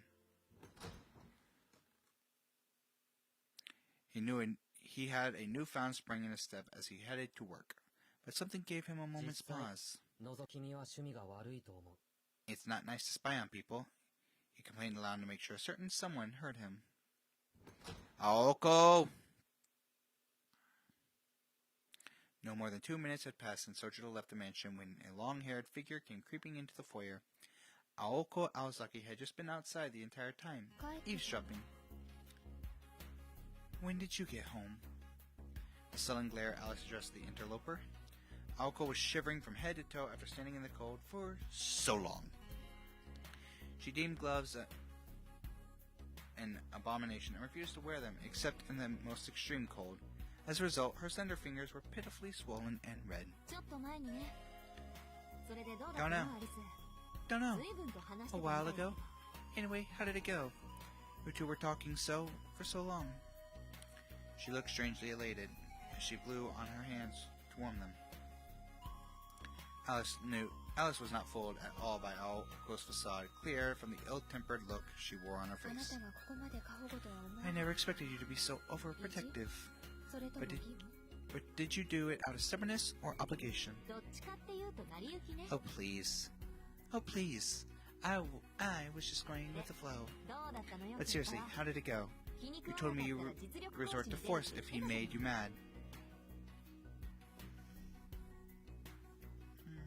Alice's mood was growing darker and darker the longer she had to look at Aoko's cheerful posturing. It all went back to their dinner together that previous night. After everything had happened in the foyer, Alice was both more suspicious of and intrigued by Sojiro than ever before. She insisted that Aoko let him walk home alone the next day. She then used a concoction to fake her slumber and recreate the same scene as the previous day. That portion of her plan went well, but the rest had veered totally off course. It did not help to know her roommate had savored every moment of it from the other side of the wall either. To make matters worse, Alice was frustrated at herself for letting such trivial matters bother her. She stared at the teacups still sitting on the floor. This was all just their plan. They just wanted to see what he'd do. Her pale finger traced its cold rim. It's as you said. He is harmless. For the time being. She forced a tone of indifference in order to hide her irritation with her apprentice.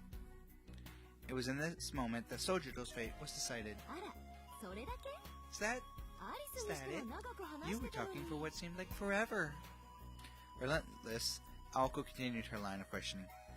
Alice only stared back icily. Aoko?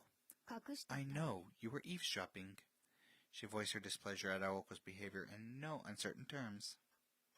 Suddenly the air in the foyer felt cold as ice. They stared at one another, each trying to guess the other's next move. So you did notice. This doesn't change anything about our deal.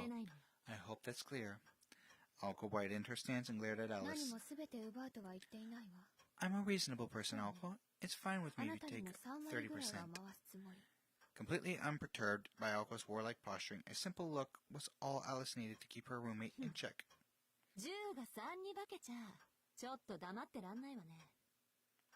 Down from all of it?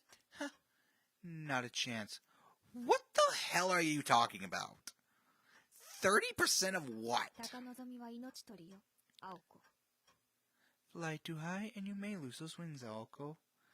Alice remained calm and dignified, not moving a muscle. What are the... Is this another fight that's about to pass on? Felt like hours passed as the two stared at each other in silence. Aoko was grinding her teeth in frustration. At this rate, their alliance would be in tatters before they confronted their foe. And worst of all, she knew Alice had the upper hand. Cheapsteak. Aoko accepted her defeat with a tsk. Fine. You get 60, I get 40. It pained her to settle for less. Alice nodded in satisfaction. Very well. But I'm the head of the house, and you're the one who brought him in here. So it's your job to collect rent.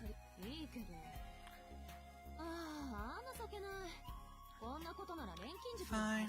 This sucks. I should have gone into alchemy instead, and all my problems would be solved. Not really. Not even alchemists are immune to market downturns. Alice spoke with the confidence of someone with first-hand experience of such matters. Yet Aoko only nodded absent-mindedly in response. Their bitter fights was over how to split the take of Sojiro's rent now that he was officially going to move in.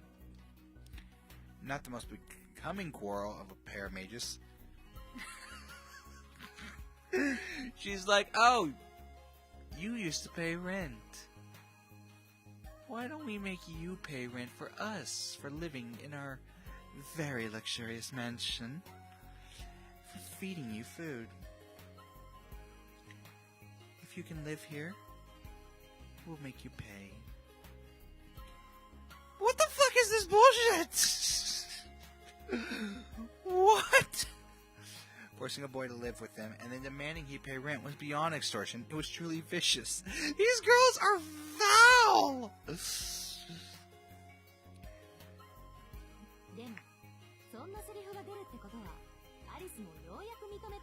Since we're even discussing this, I assume that means you've accepted his presence in the mansion. Aoko was triumphantly satisfied with herself. The only thing I've accepted is my responsibility for not catching him with the bounded field in the park at night. I mean, it's not as if I can blame it all on you and your promise to him. Oh, that promise? Aoko looked at the ceiling as she recalled the night at the amusement park. Only a week at most had passed since then, but Aoko already felt that Sojiro's fate and her own had become intrinsically linked. Or perhaps they had always been connected by fate since the moment they met. She could not see into the future, so there was no way to know for sure. Destiny and fate aside, he's not a bad egg, besides being weird, I mean.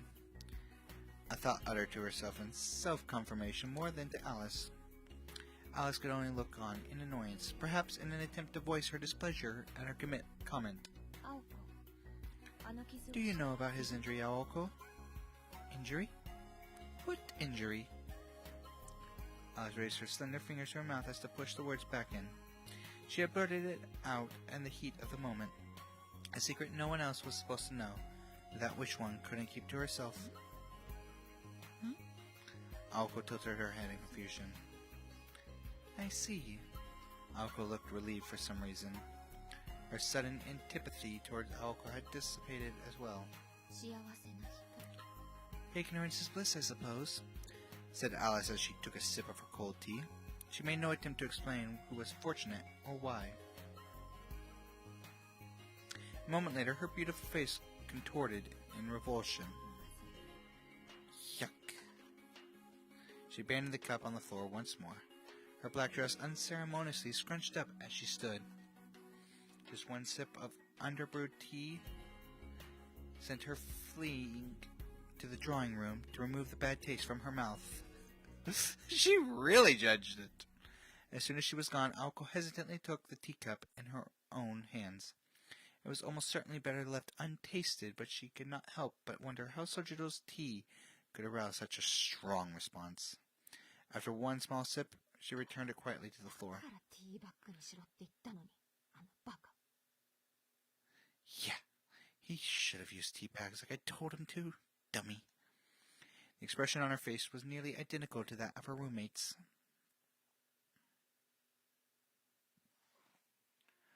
Well, a new book has been added to archives.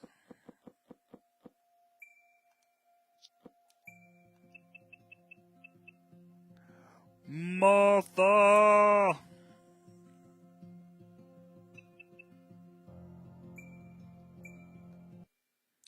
Oop.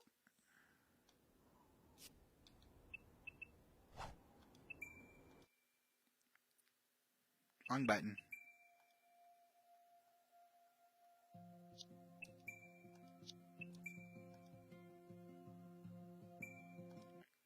Guess we're reading Martha.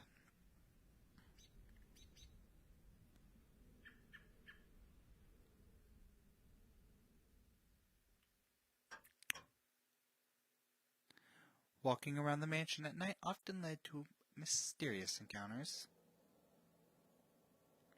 Mist might suddenly fill the hallway, or doors might appear and disappear.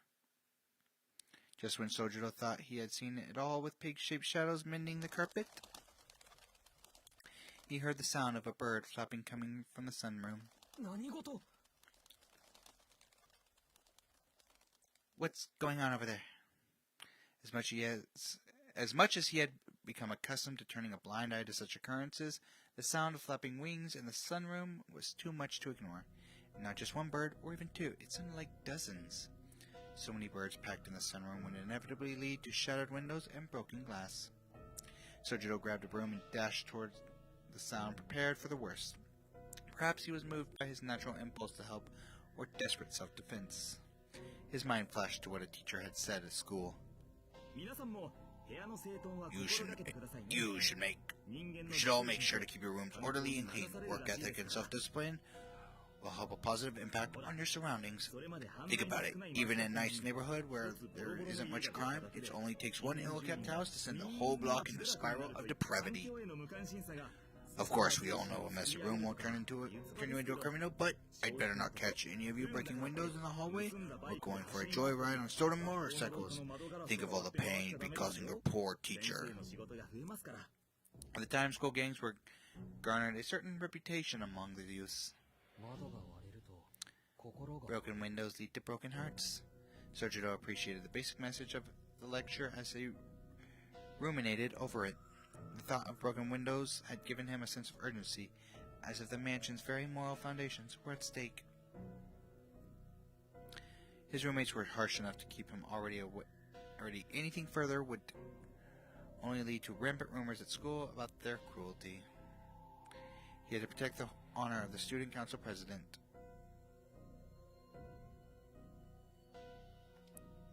It was also concern for his own safety that sent him rushing into the sunroom. However,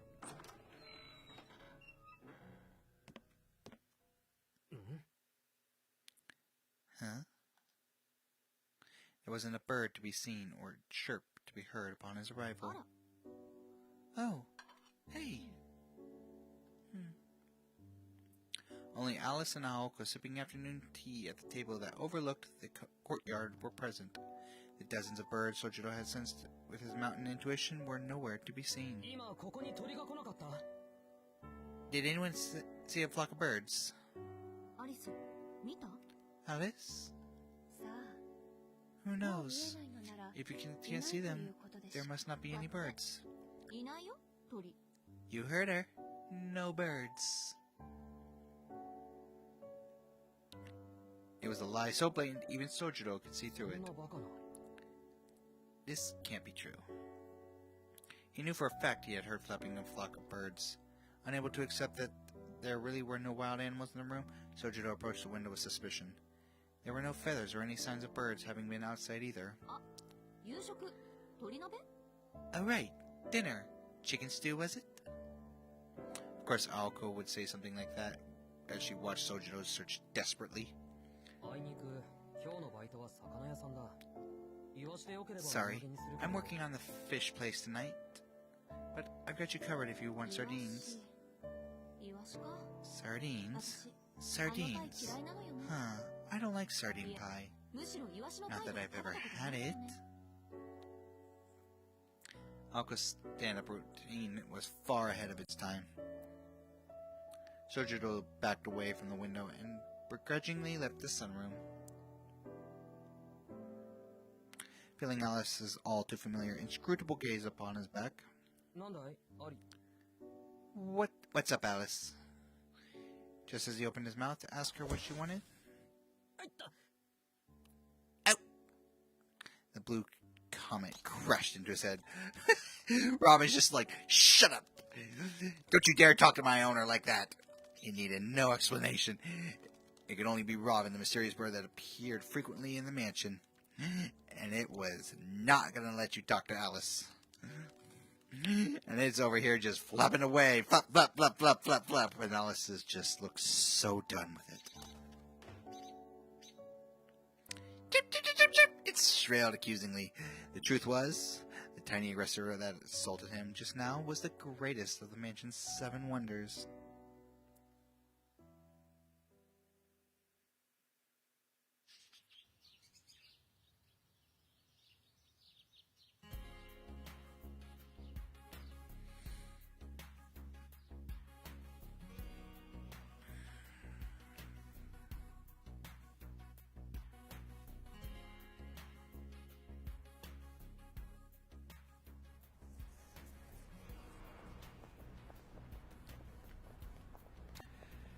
Sojiro encountered all sorts of people along his route to work. Still, new to city life, he found the crowds of people outside the station utterly fascinating. In fact, they were the highlight of his commute. No 2 people wore exactly the same clothes or walked the same. With so many people, you would think they would all melt into an indistinguishable huddle, but each person he saw was different and unique. Sojiro was excited as a child as he looked out at the bustling, diverse streets of the city. Stop it. Closing his eyes in shame, he sighed. He was upset with himself for behaving like a bumbling tourist for the countryside. Hey, you'll get in people's way spacing out in front of a crosswalk like that. Daydream somewhere else. A stern, familiar voice behind him snapped out of his navel gazing. Let me guess. On your way to Mad Bear? My shift at the convenience store that starts at 5. You? Same, 5 o'clock. Were you on your way to somewhere else? I just stopped by a bookstore. I'm out of stuff to read, so I thought I'd look for something new. I see. I guess we both have some time to spare. The girl who greeted him was Kojika Kumari, a work friend who was also in the same year as Misaki Hai, though it would have been more accurate to say she was looking for a pretext to fight him rather than greet him. To Sojiro, Kumari had been the first person in the city he could look up to. They met at his first job, where she insisted he wasn't cut out to work register after many mistakes, and convinced him to quit working at convenience stores altogether. In the end, she introduced him to his current job at the Chinese restaurant, the Mad Bear, a much better fit for Sojiro. You look a little worse for wear, Shizuki. Why the long face? I've never seen you so pouty. Usually standing up straight is the one thing you're good at. Something on your mind? Wait, are you getting bullied by the older guys at the Mad Bear? You can tell me anything you know. Though her tone was stern, her eyes were earnest. Having grown up in the city herself, she was irritated by virtually everything Sojiro said and did. Nevertheless, she was still treated him like an equal. Introducing him to his current job, he was just one example of her sincerity. No, nothing like that. It's just something strange happened. Something really unusual. Sojiro cannot find the words to explain his situation, but that did not stop him from trying. There were no problems at the Mad Bear to speak of. He liked it just as much as his other job at Uotatsu, the fishmongers, and the shopping district. In fact, his problem had nothing to do with work at all. No, his problem was a certain bluebird that would not stop pecking at him recently. You're getting pecked by a bird. Wow. And I was thinking the world had ended. It's pretty unusual for a bird to be blue, I guess. And that's not the only unusual thing about it. He stopped, unsure how to proceed. Words alone were not enough to convey the bird's plump body or the sound of its chirping. There is a beautifully colored bird called the mountain bluebird, but they're not native to Japan. Maybe it's a blue swallow? No, it's more round than a swallow. I tried to look it up in a bird book, and the closest thing I found was a robin. Yeah, but robins are blue. You know, those blue chicks they have are fairs in the city? Of course you don't. Why would you? Just forget it. Anyway, this robin is the only one? Yeah, there's only one. It doesn't seem to have a mate. Well, if it's the only one of its kind, then I kind of feel sorry for it. Imagine being the last one of your kind since the day you were born. Talk about lonely. I have no idea what species it could be. Maybe you should try being nice to it next time. It might bring you something special, like when you find a 10-yen coin in a vending machine. Her words were perfectly kind, but he could hardly empathize with the creature. After all the painful pecking to which it had subjected him, he couldn't have called the bird lonely either. It's only a bird. If one little bird is all that's bothering you, you're lucky. The pecking part is weird for sure, especially in a city like this, but it could be way worse. Imagine getting attacked by an army of crows that swarm around the dumpsters. Right. Actually, there was something else bothering me too. Her example had reminded him of a mystery that the disappearing birds at the mansion. A stranger and strange event. See that hill? I actually live on it. I see a lot of starlings around there, but for some reason they never come down to town. Well, duh. You never see birds in town. But on the mountains like that, there are bound to be wild animals. Why would you move way out there anyway? I mean, I heard you moved out of your old apartment, but isn't it a pain getting to school? What are you doing out there in the boonies? Things worked out that way. And the commute isn't hard. If anything, it's painful. If anything is painful, it's what happens inside that place. Eh? It took 30 minutes to reach town on foot, and 40 minutes to the nearest convenience store would be the real kicker for most people, but for Sojo, it was no inconvenience.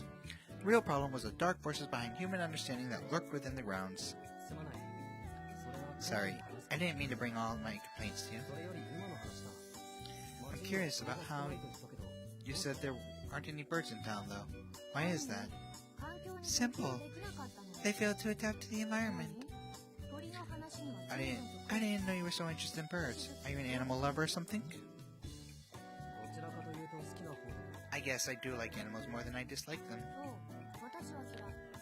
Really? I can't stand them. I'm surprised you didn't pick it up on it sooner. Her statement could hardly be more self-contradictory. Minutes after telling him to be nice to a bird that attacked him, she was now claiming she didn't even like animals. I mean, to be fair, you don't have to like something to tell someone to be nice to it. Well, even if you can't stand animals, I'd still like to hear what you know about birds. Can't take a hint, huh? Fine, I need to kill some time until work starts anyway. So, like I was saying, survival is all about being able to adapt to your environment.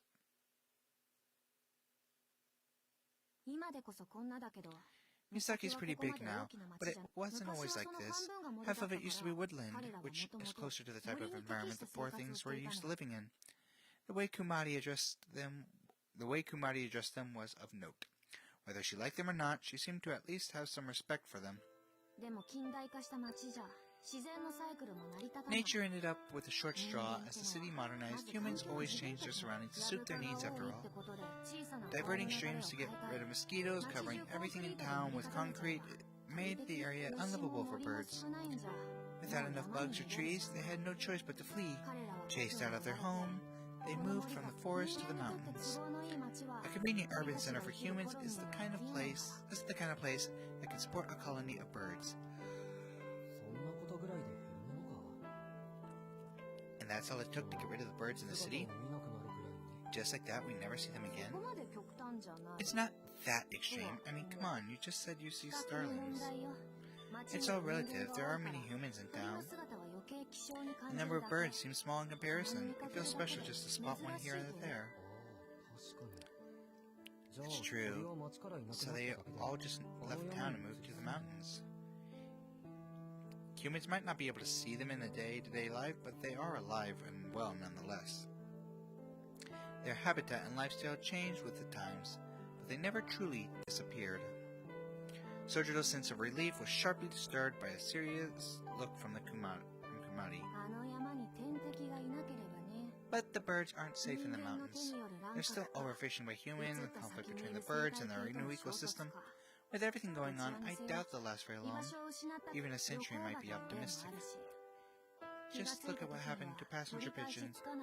Once humans noticed that what they'd done to them, it was already too late. That's how it always is. What are passenger pigeons? Oh, they were large, beautiful birds, about 16 inches from head to tail. The males were deep blue with vivid red on their breasts. The cutest part was their orange eyes, like something out of a book. And they could fly up to 60 miles per hour over a great distance.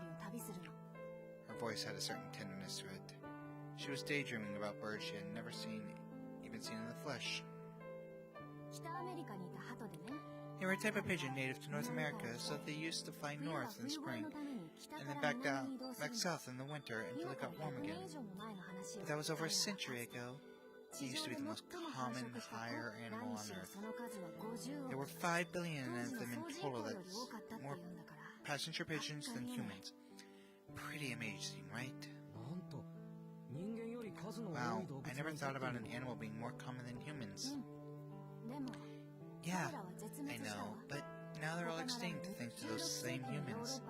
Settlers from Europe who went to Americas in the 16th century mentioned flocks of passenger pigeons so fast they covered the entire sky.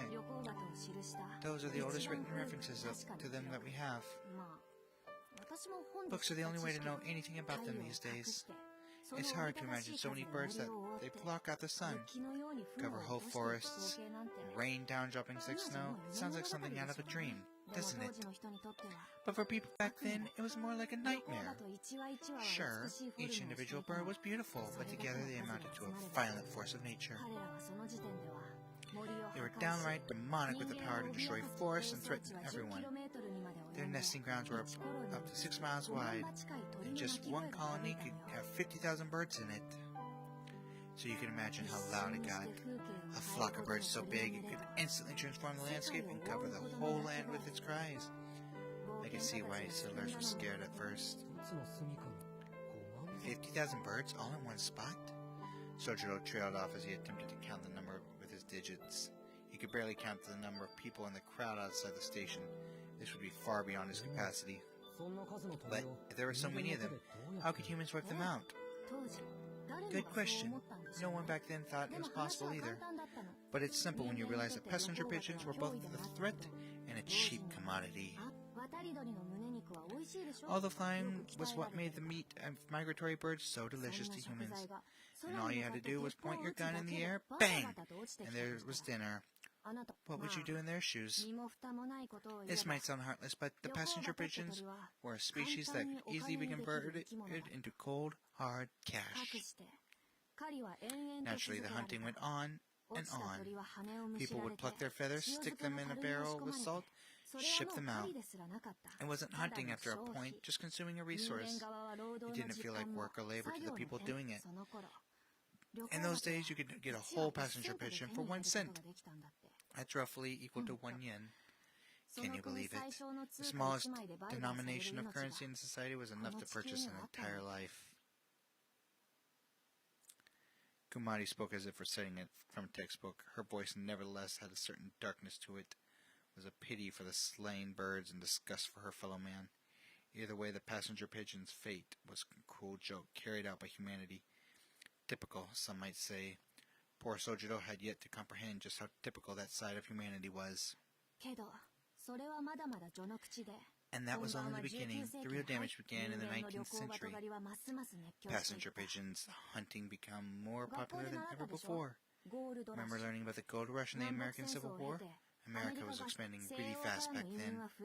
Immigrants kept flooding in from Europe, and by 1870, there were 40 million people living in America. Passenger pigeons were the perfect thing for their purses and stomachs. But the worst part is how scheming people were. They competed to find the fastest and most efficient ways to catch as many as possible. One thing they used to do is blind one pigeon and then use it to lure for a group, sometimes catching 10,000 in a single day. Yet no one had a single qualm about what they were doing. Any sane person could see that the balance between breeding and hunting was clearly out of whack. She was doing everything she could to speak in calm, measured tones. Sojiro, meanwhile, was completely enraptured by her words. Having been raised in the mountains, it was by no means a happy story for him, but not right now. He was more interested in knowing why it ever happened in the first place. Something seems off about that. If the numbers were decreasing so fast, the passenger pigeons should have tried harder to avoid humans. That's where they were unlucky. They had really low fertility rates and no means of protecting themselves. All they knew to do was live together in groups. That was their own form of self-defense. Passenger pigeons managed to build an empire of 5 billion only because they lacked natural predators. Indigenous people didn't hunt them either, apparently. It was the settlers who wrecked the local ecosystem. No one ever imagined in their wildest dream that so many birds could just go extinct. Europe came through and just destroyed a flock.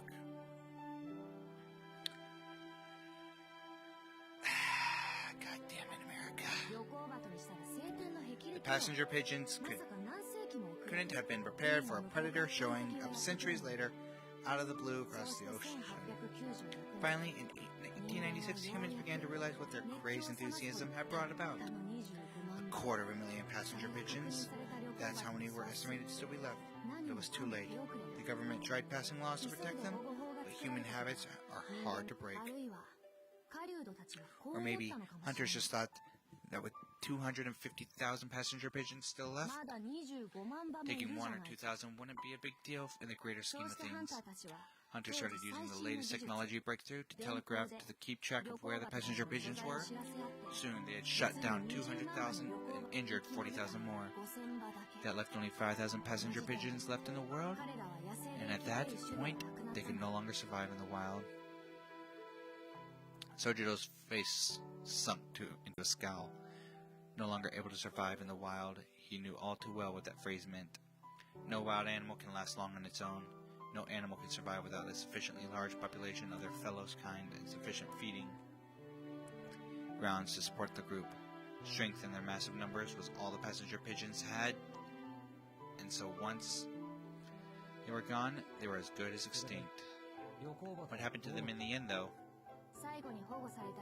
Eventually, there were only 3 passenger pigeons left.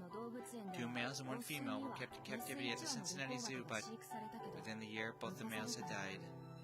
Then, only the female was left. At that moment, when the other 2 died, she became the single loneliest creature on Earth. Her name was Martha.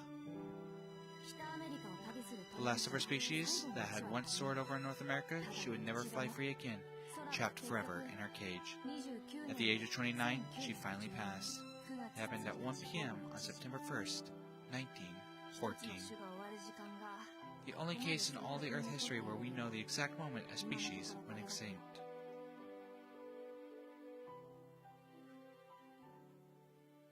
The story of 5 billion deaths had finally come to an end. The birds had been swallowed up by the machinations of human civilization. Kumari had intended to show her sympathy for the lost species, but the emotional impact had clearly been all but lost on Sojiro. I tried to make it sound all poetic and tragic, but I guess I failed. Aren't you angry as someone raised around nature in the mountains? She speaks the cold hard truth, though, of our actions.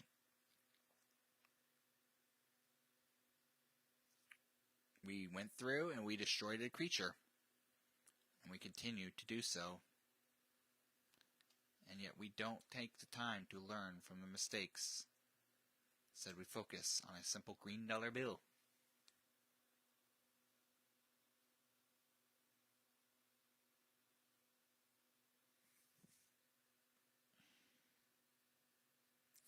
More and more, we just destroy the nature. Oh, it was definitely an amazing story, but it doesn't make sense. Why would humans keep passenger pigeons in captivity after working so hard to kill them? Marty stared blankly at him, eyebrows raised high. What he likely meant to ask was why humans would protect the last of a species.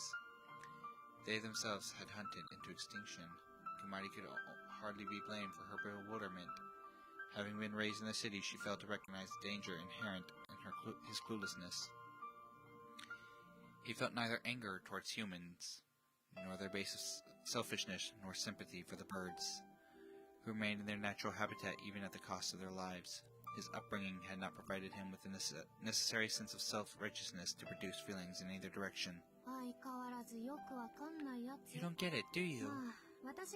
My point was that no matter how strong and beautiful animals might look, they don't stand a chance outside their natural habitat. Think about it, Shizuki. That bird you're complaining about might be the very last of its kind.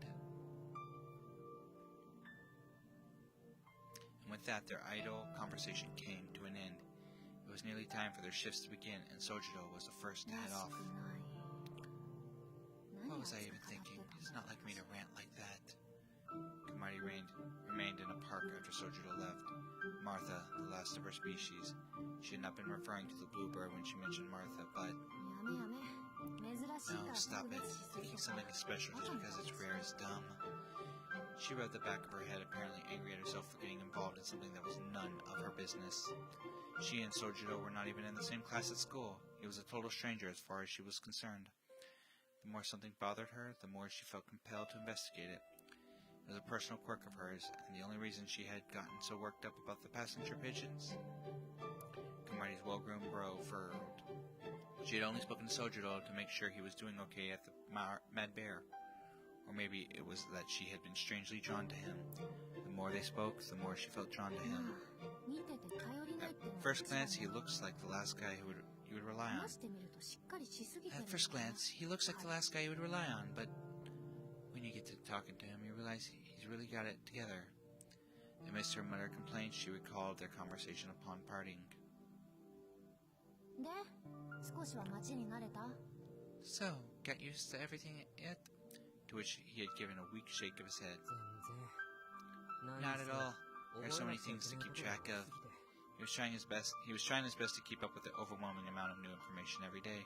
However, despite his apparent naivety and frailty, he was in fact trying to learn everything he could about his new surroundings.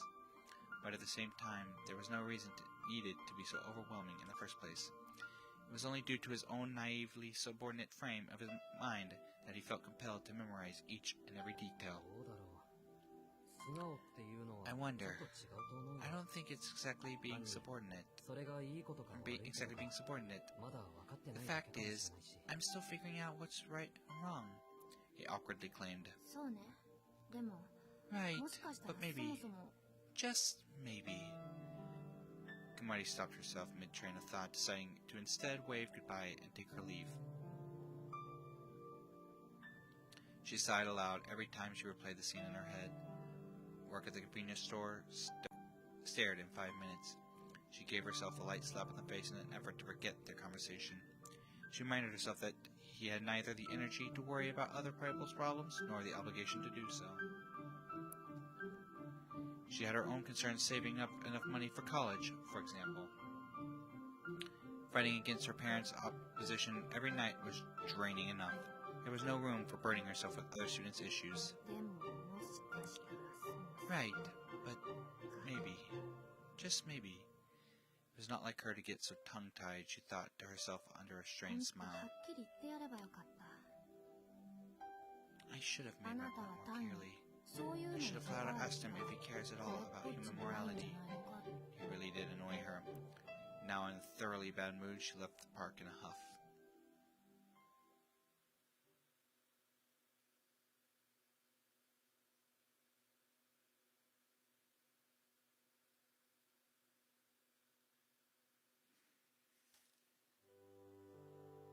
When Sojiro entered the drawing room after work with a gift of sardines for his roommates, he came face to face with Alice sitting on the sofa. Oh, hi Alice. A sense of familiarity to be able to say, I'm home, when entering the mansion still eluded Sojiro. He headed straight to the kitchen to fill a bucket of water to keep the sardines fresh. But the icy stare on his back sent him anxiously to the refrigerator instead. Buckets are not allowed in the kitchen, remember.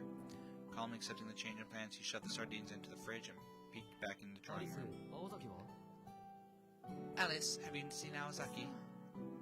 Well, she's either in her room, or she's gone out somewhere. Her reply was curt. He nodded and got to work cleaning the kitchen. There was nothing in particular he wanted to say to her, and also sensed that it would be a good idea to start a conversation needlessly. So he tidied up the sink area, washed the cutting board, wiped down the knives, and put away the cutlery so they could be easily found. Her black eyes monitored every action in his streamlined workflow. A rhythm that even the most seasoned housekeeper would be envious of. She would surely notice her gaze before too long. He bent over to store a large pot under the sink where it happened. As he began to stand back up, he locked eyes with Alice, and then...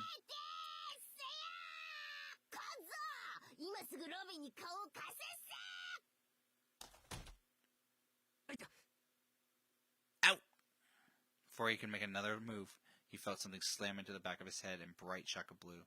He knew that without looking. It could only be the mansion's blue robin.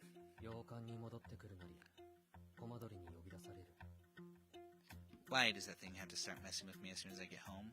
Sojiro muttered under his breath. It was a rare situation that made Sojiro feel like complaining. Pull up a chair, boy!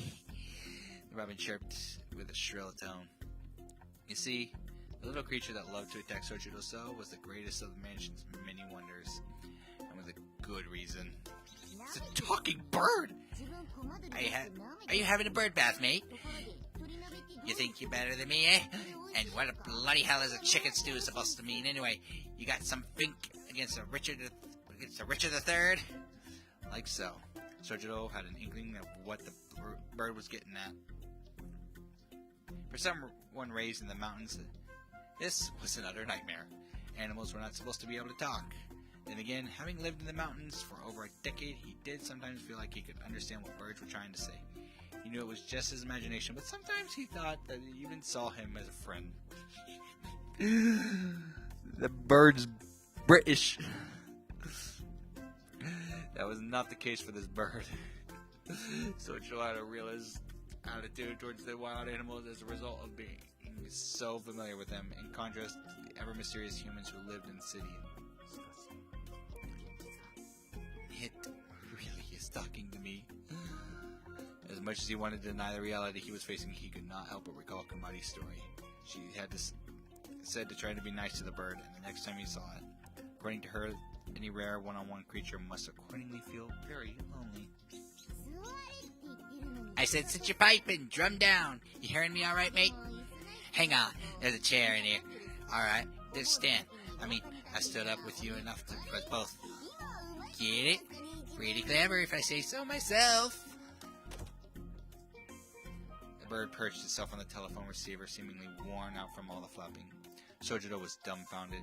Listening in silence to the bird's chatter was his way of expressing his denial. What is this bird's voice actor? It sounds like Yoshinon.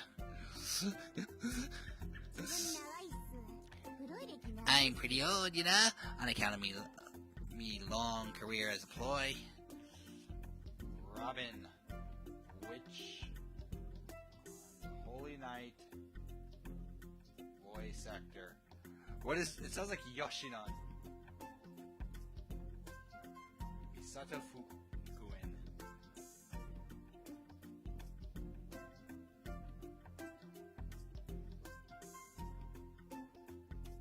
I swear, if Yoshinon shows up, I'm not going to be surprised at all.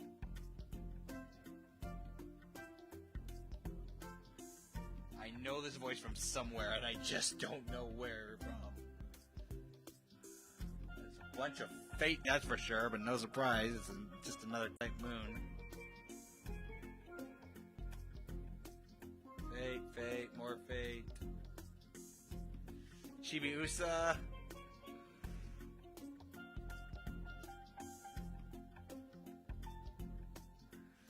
I'm waiting to see Yoshinon because I swear it sounds like Yoshinon.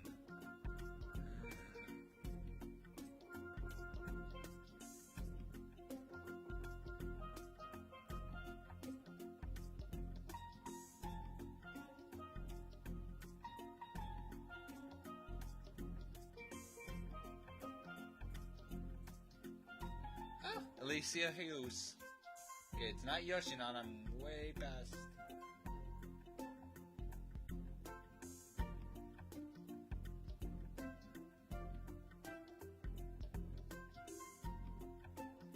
She's got a hell of a resume, though.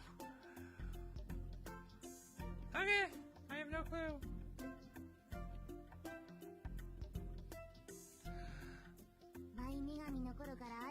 I've heard Miss Alice from when the goddess Mum was around. Don't ask me why I'm blue. My best skills are playing the detective and the victim, but my detective side always dies first, so no one can ever figure out who killed me. Wait, you're a ploy? I heard that word before. What does that mean again? Say what? I'm asking you. Is you asking what it is? I don't know what to feel right now. Sexy or terrified? Thusly, the conversation began between the two most powerless residents in the Kuonji estate.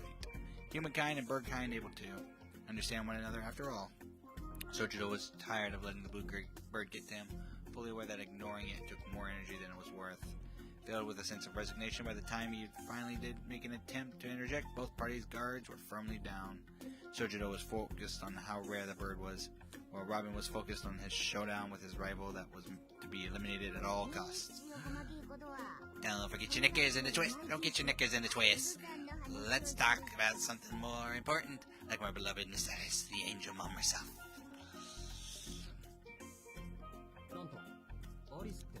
Wait, she's an angel?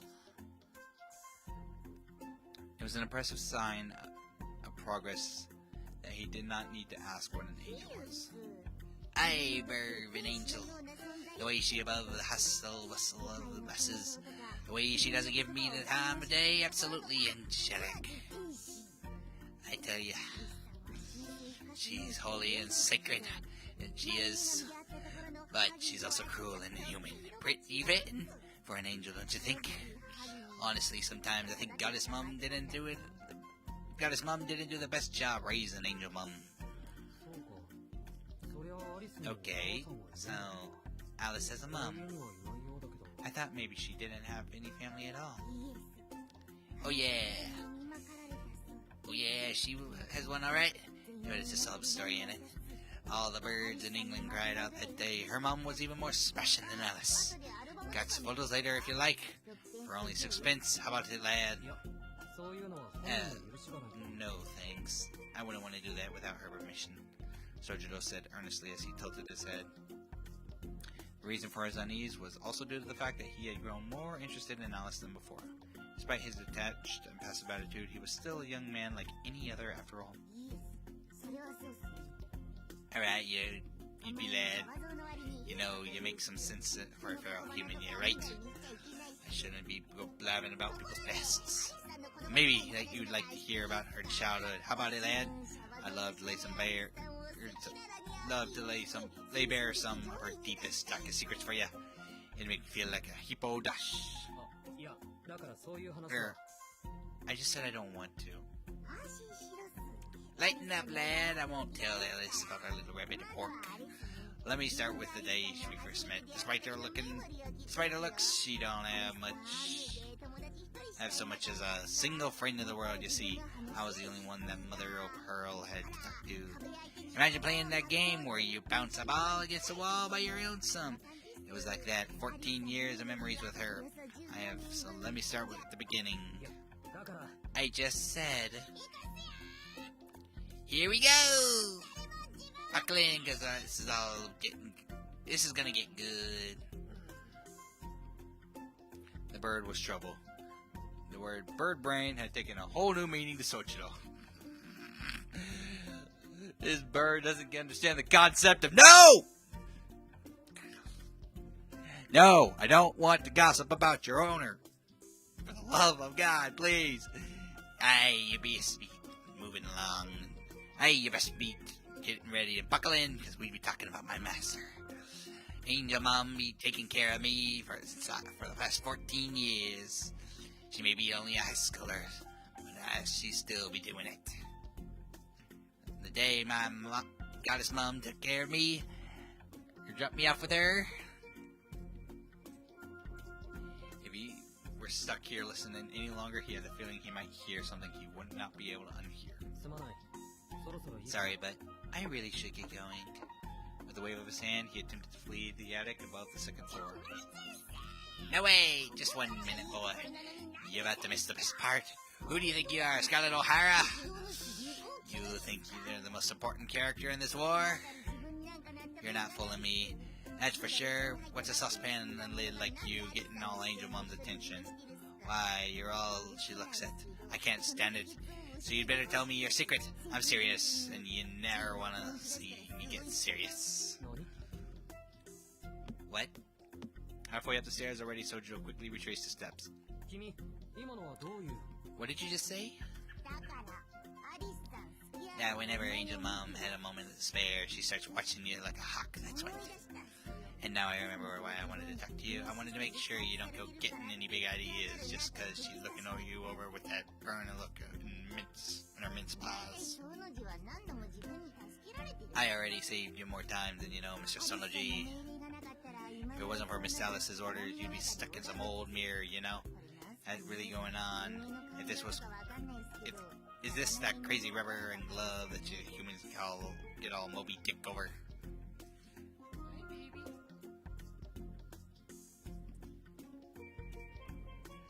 Kitty be looking me.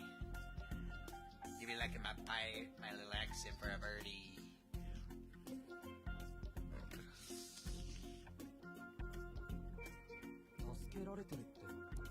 You're saying she saved me, Alice? Saved me? Yeah, well, she was also the one trying to kill you, but come off of it. Here's what she told me. She said to save you if you ever were about to get lost in the mirror or get too close to something dangerous. But don't go getting no big head, you hear me? It's not like anyone cares what happens to you. Yeah! It happened in a flash. With a swift, unhesitating strike of the hand, Alice squashed the bird right then and there as it sat on the telephone receiver stand in the foyer. Her pressed palm continued to pin it down. The bird's crushed form resembled a bright rubber ball, like what a child might play with. Hey, what's the big idea, Miss Alice? You're killing me. I can't feel all the blood in my body. I can feel all the blood in my body gushing out of my beak. The bird raised a mighty uproar.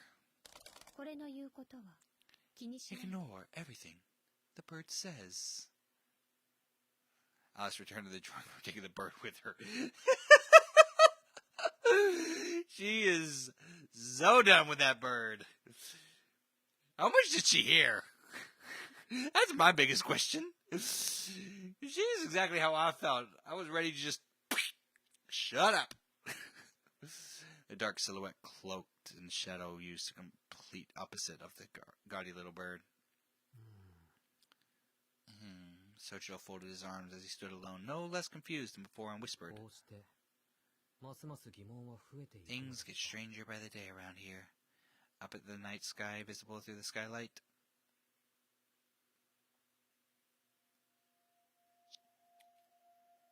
Yeah, things got really strange.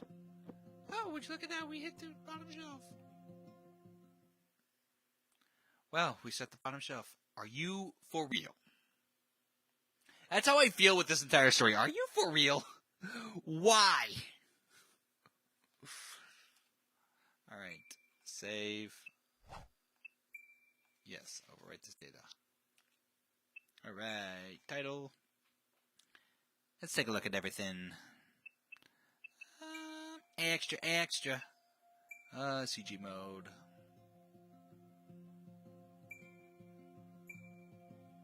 Ooh. God, this image is pretty. Whoever did this art did amazing work. The tea set and crumpets.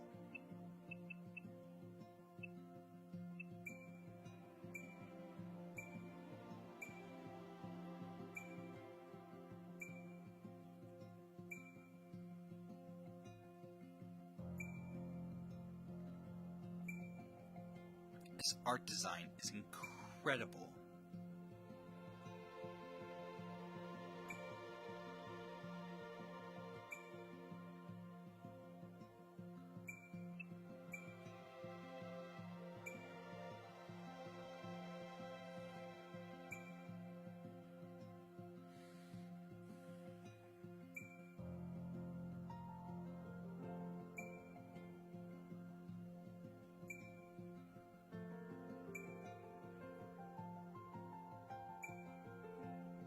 How does one get to be an artist like this? It's incredibly well designed, so intricate.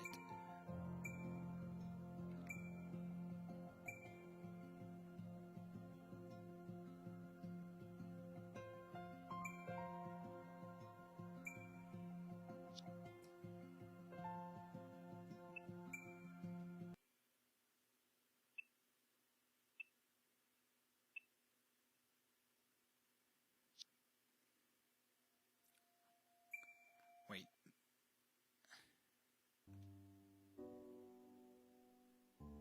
Ooh. This was very beautiful, this music. Let's just take a moment, relax and focus on the music for just a mere moment.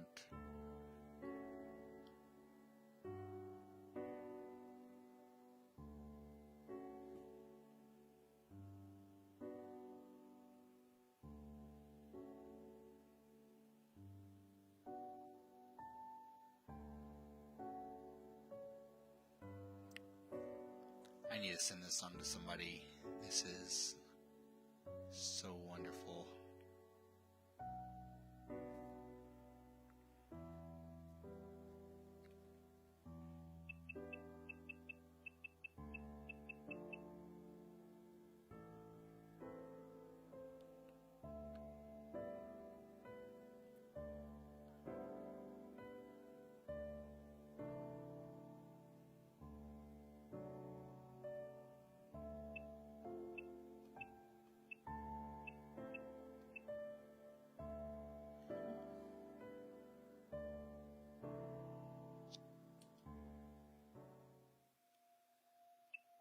Alright, everyone. Let's have a good night. We will be back next week. We will be starting Saturday streams actually come March as well. In the evenings, so I hope to see y'all there Saturdays. Have a good night.